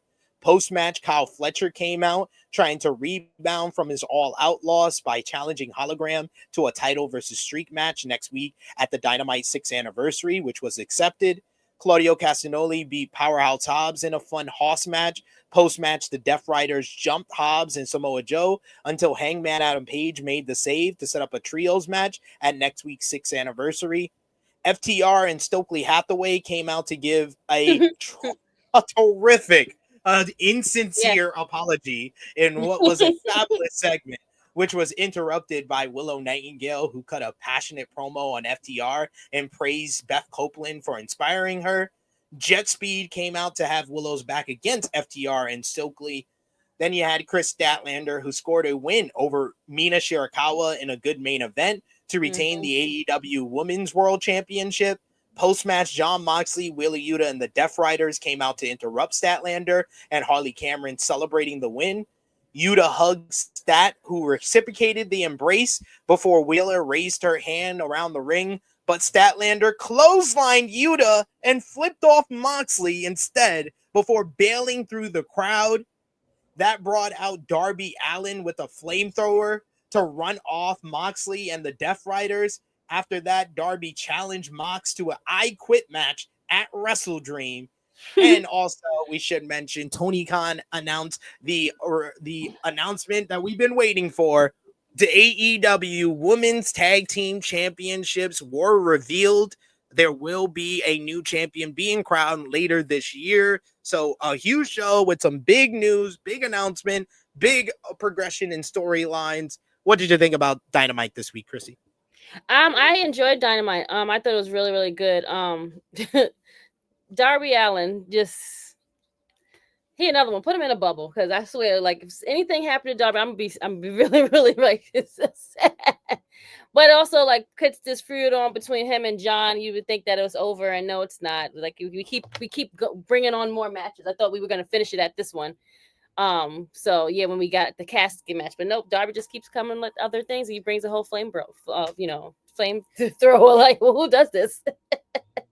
Kris Statlander, I didn't think she would join the Death Riders. Looks like there's no need for her to be on that team. Like, so then for them to like keep like, teasing that and having Will Yuta just like coming like harassing her, we don't need that stuff. Like we don't need that. But she had a great match. I feel like that was a good match. Whose ever idea was it to put Stokely with FTR? They need a raise. It's one of the best moves of the year for AEW. I absolutely agree. Like he has like FTR didn't need him, but then you put three of them together, and you're like, no, FTR probably did need them to elevate them, to make them even more heels, like more assholes. I feel like they're having so much fun. I feel like you could tell that they're having fun. Yeah. Josh, any thoughts on Dynamite this week? It was a good episode. A lot of stuff that they're moving forward with, going to Wrestle Dream. As far as Kris Statlander, not joining the Death Riders, I did. It's a little, I want to say strange, but I thought she would join it just to add another female. But when she flicked them off, I was like, oh, all right, like they're going a different direction, and maybe we're gonna get like a good title reign that has her being a babyface, Which I'm not 100% against it. And then you had Darby Allin come out with a flamethrower, and I'm just like, man, I hope he don't set nobody on fire, because that was pretty close. He's pretty close to those people, man. It's just, I think now seeing that, I do making an I Quit match. I kind of do wish that maybe we've kind of would have gotten the fire spot in I Quit match, and that's how Mox would have say I quit from. Don't worry, you're still gonna get the same fire spot. But still, we're talking about Darby Allin at this point. Like, he's gonna do something crazy and like just ridiculous. Like, I don't know. I was saying that as in like, because remember All Out, like he set him on fire. I was like, oh, maybe they could have just waited for that for the I Quit match, but whatever happened. But for him to come out with that, I was like, all right, cool. Like, that means somebody gonna get set on fire. We're gonna see murder on the pay-per-view. So I look forward to that. It was good seeing OC. I was happy to see him. They did kind of botch that spot though, where the lights turned off, and then they kind of fucked that up. I'm not gonna lie to you, but it was cool seeing him. He looks healthy. He looks like he's, he didn't miss a beat. So it was good to see that, and then the FTR stuff. We kind of know their shtick where they're going to come out, try to apologize, and we know it's like all bullshit, but they believe that what they're saying is real. And there was no different with the apology when they came out. And I thought that was a fun segment, the way that they set that up, and then having like Jet Speed, make the save. I thought it was cool. All around. I thought Will did a good job for what she is. She's not much of a talker, but you could see that they want her to be herself. And the way that she was speaking, that's 100% Willow. If you ever met Willow, that's 100% who she is. Mm-hmm. Yeah. It is. I think Willow's a great talker. I think she is a hell of a talker. I think she's right behind Timeless Toni Storm as like the best female talker in AEW. Yeah, because with her, it feels genuine. It feels genuine. Like, it feels natural. That's what I like about Willow. Wednesday night's episode of AEW Dynamite shared a video showing a post AEW All Out conversation between Adam Copeland and Christian Cage, where he revealed that he needs to take a leave and take a sabbatical from TV, expressing uncertainty when he would return. There are new details from PW Insider in regards to why AEW wrote off Copeland for now. Copeland leaving sparked some wrestling fans to speculate that Copeland might be returning to WWE for a one-off match with John Cena for his retirement tour, but PW Insider reports that is not the case. According to PW Insider's report, Adam Copeland was written off AEW TV as he's working on filming the new season of Percy Jackson and the Olympians on Disney+. He portrays the role of Ares, the god of war, in the hit show. Deadline reports that filming for season 3 began last month. Season 2 of Percy Jackson and the Olympians debuts on Disney Plus on December 10th, and season 3 of the series featuring Copeland will debut on the streamer at a later date. I can't believe how dumb some of you WWE fans were who thought that pre-taped segment on Dynamite was leading to the end of Copeland in AEW. Y'all are some special kind of idiots. We had that. I think even Top Guy, I mean, I'm sorry to call him out. I think he even tried to suggest that. And I was just like, nah, you guys are insane for even having that as a thought. That is not going to happen, guys. There's no partnership. Oh, AEW got something back. No, we got to cut the bullshit out. It's not happening. It's no, stop. We got to stop. AEW has a number of stars away at the moment, but Kenny Omega is reportedly expected to come back soon, according to a new report. AEW has a few big stars out due to injuries, such as Will Ospreay and Swerve Strickland. Several more at the same time are taking time off, like Tony Storm looks to be taking a bit of time off, as suggested by Harley Cameron on this week's Dynamite, while Adam Copeland was also revealed as taking time off in a segment with Christian Cage. It was noted by Dave Meltzer on Wrestling Observer Radio that Kenny Omega should be back soon. Omega was last seen on the September 3rd episode of Dynamite, where he was stretchered out of the building following a brainbuster off the apron through a table by Kyle Fletcher. He later confirmed that he had planned time off from a specified hospital visit and work that had been planned for a year. Copeland's time away is reportedly that he can film the next season of Percy Jackson and the Olympians, but Kenny Omega will be filling his spot pretty soon. As far as AEW's current deal with Warner Brothers Discovery, coming off the heels of their successful debut HBO Max pay-per-view, as previously reported, the Warner Brothers Discovery media deal is reportedly not expected by AEW to be affected by the partner split. However, things are currently uncertain with WBD, as Paramount and Skydance have expressed interest in buying it. Fightful Select's John Ross Sapp noted that if AEW chooses to go elsewhere for another streaming partner, they are not exclusive to Warner Brothers Discovery as they had been in the past. On if AEW can negotiate elsewhere, yes, they can, said Sean Ross Sapp. They do not have exclusivity with WBD any longer. They had that as a result of their last deal. Whenever they added Collision, they had exclusivity. They don't now, so they can talk to other partners. On AEW planning ahead in case something happens and they have to find a new home, he said they can even say, they could hypothetically say, here's another show we're shopping in the event that so-and-so happens. Like if they had to do Dynamite on YouTube, for the love of God, they would still do it.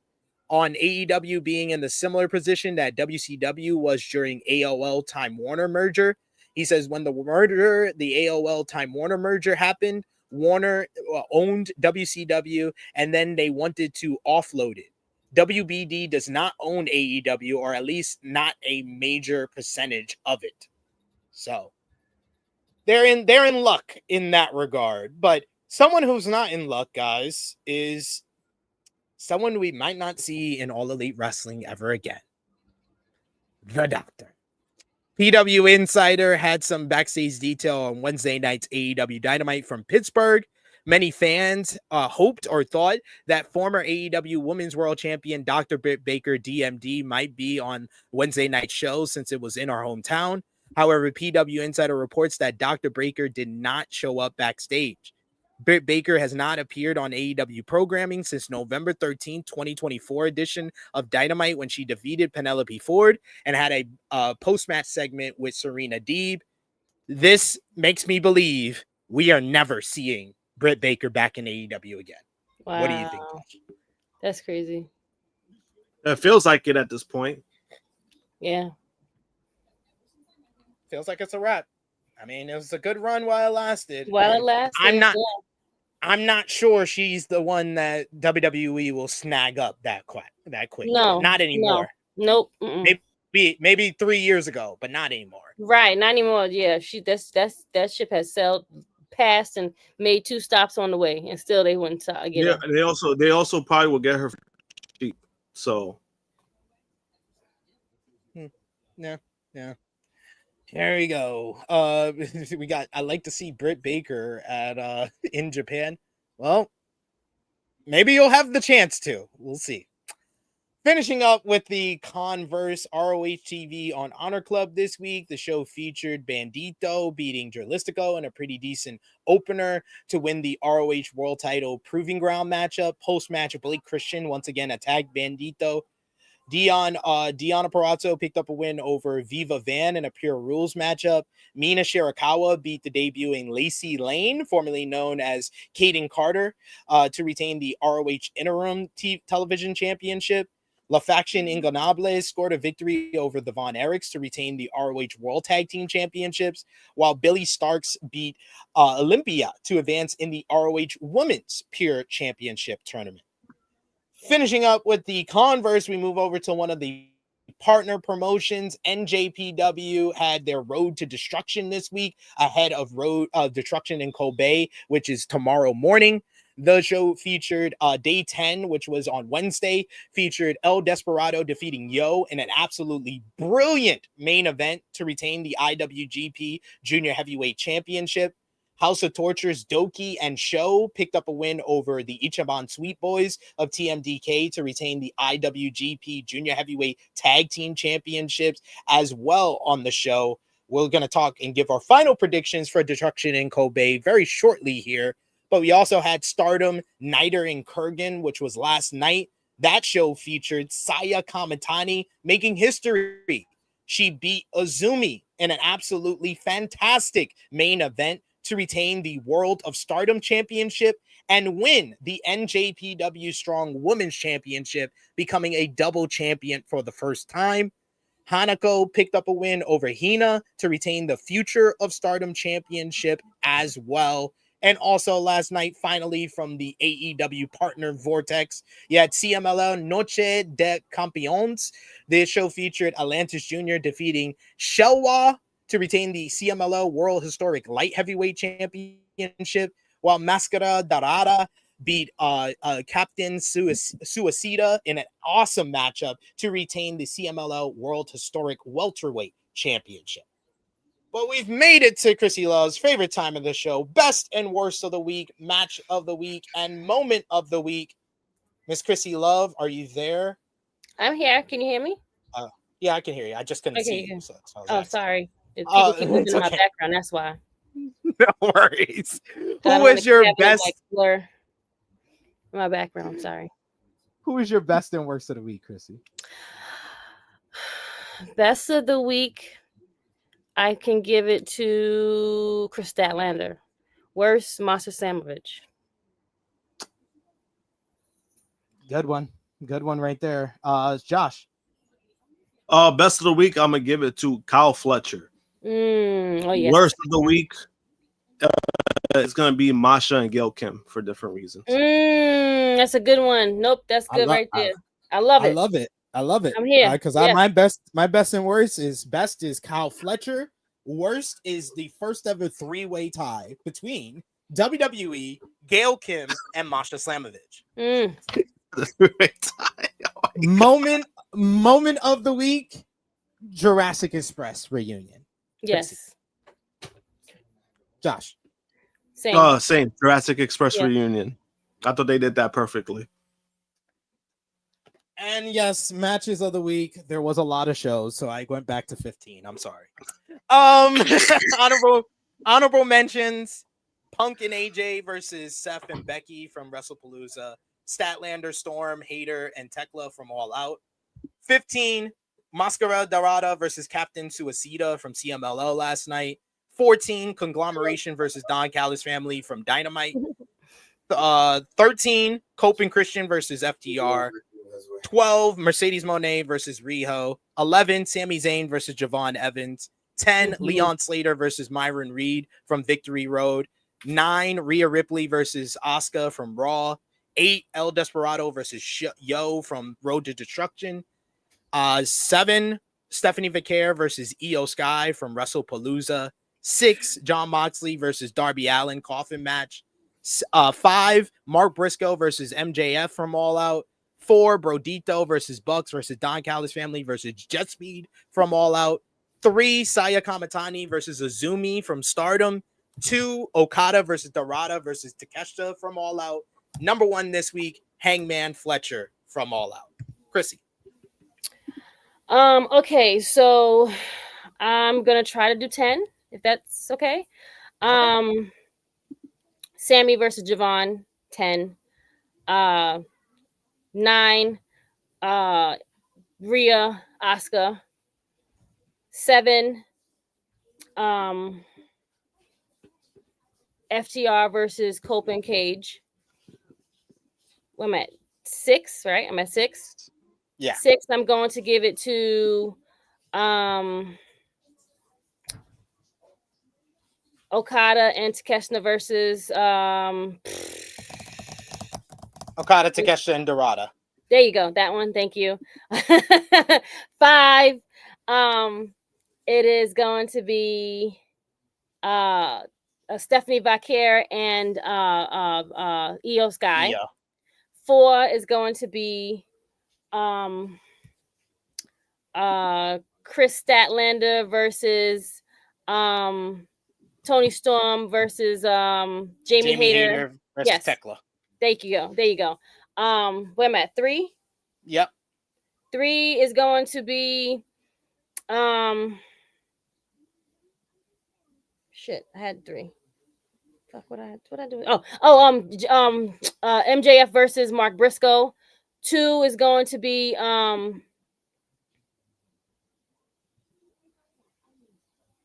ladder match. Thank you. And then number 1 is Kyle and Hangman. Josh. Actually, no, not the ladder match. I want to give it to Darby and Moxley. Moxley, yes, as number 2. Thank you. Josh. I did it. 10. Yay.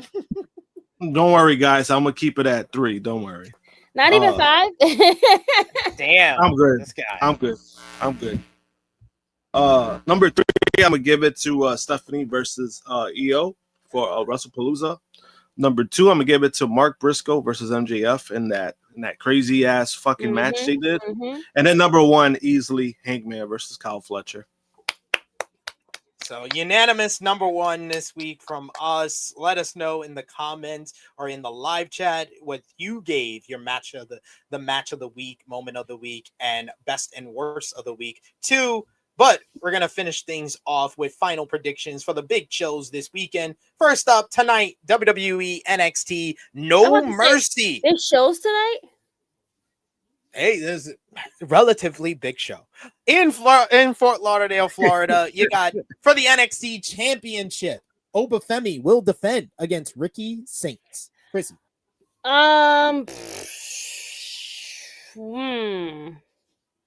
Oh, so they put NXT on Peacock, but not. Oh, yeah, that's some shit right there.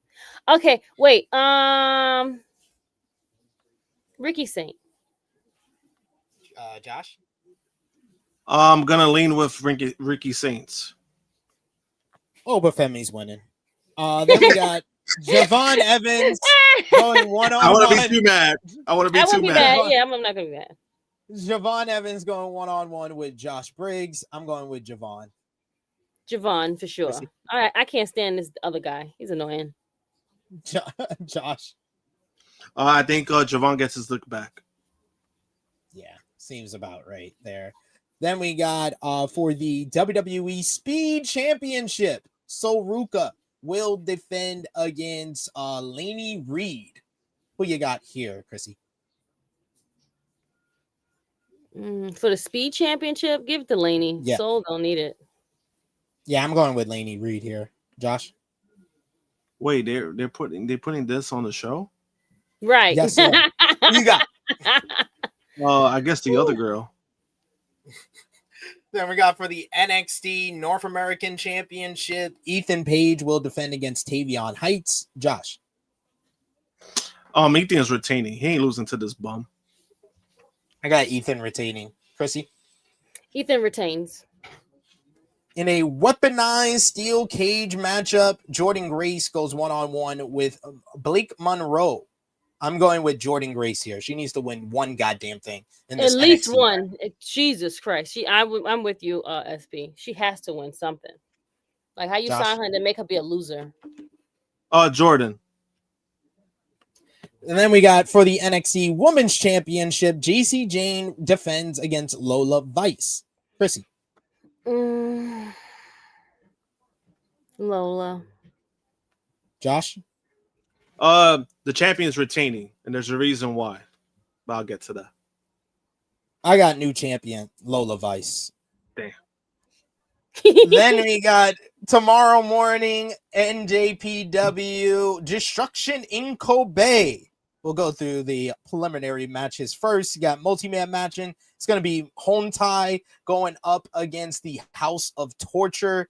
Then you got singles competition, the final road of Hiroshi Tanahashi. Hiroshi Tanahashi going one-on-one with the Great Old Khan. That's the actual matchup, trios matchup. Then you got for the never openweight championship, Bolton Oleg versus Don Fale. And then the first matchup we'll predict here, the IWGP World Tag Team titles up for grabs. Tomohiro Ishii and Tai Chi defend against the returning Knockout Brothers, Yoto Ice and Asuka. I'm going with the Knockout Brothers here. Krssi? Yeah, the Knockout Brothers. Which one of those? On the other side? On the right. Okay, yeah. Them. Josh? Look like the younger version. I'm going to go with the KO Brothers. Then we got for the GAC Light Heavyweight Championship, Hiromu Takahashi defends against Taiji Ishimori. Josh. I got the champion retaining. I got Hiromu winning. Krssi. Hiromu winning. Then we got grudge match, Yota Tsuji versus David Finlay in a Wrestle Kingdom rematch. Krssi. Finlay. Josh. I'm gonna go with Finlay. I'm gonna go with Tsuji for the win here. Then we got for the IWGP Global Heavyweight Championship, Gabe Kidd defends against Shingo Takagi. Josh. Kid retains. Krssi. Kid retains. Kid retains for me as well. And then finally the main event for the IWGP World Heavyweight Championship. Zack Sabre Jr. defends against Ren Narita. I'm going with ZSJ. Yeah. Josh. Zack retains.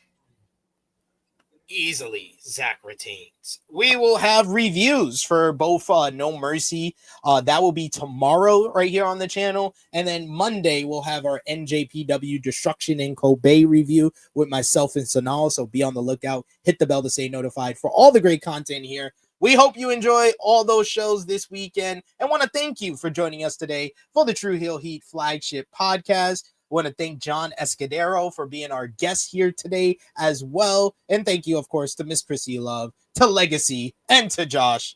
We'll give it first to Miss Krssi Love. Let everybody know. That's Legacy. I said Legacy.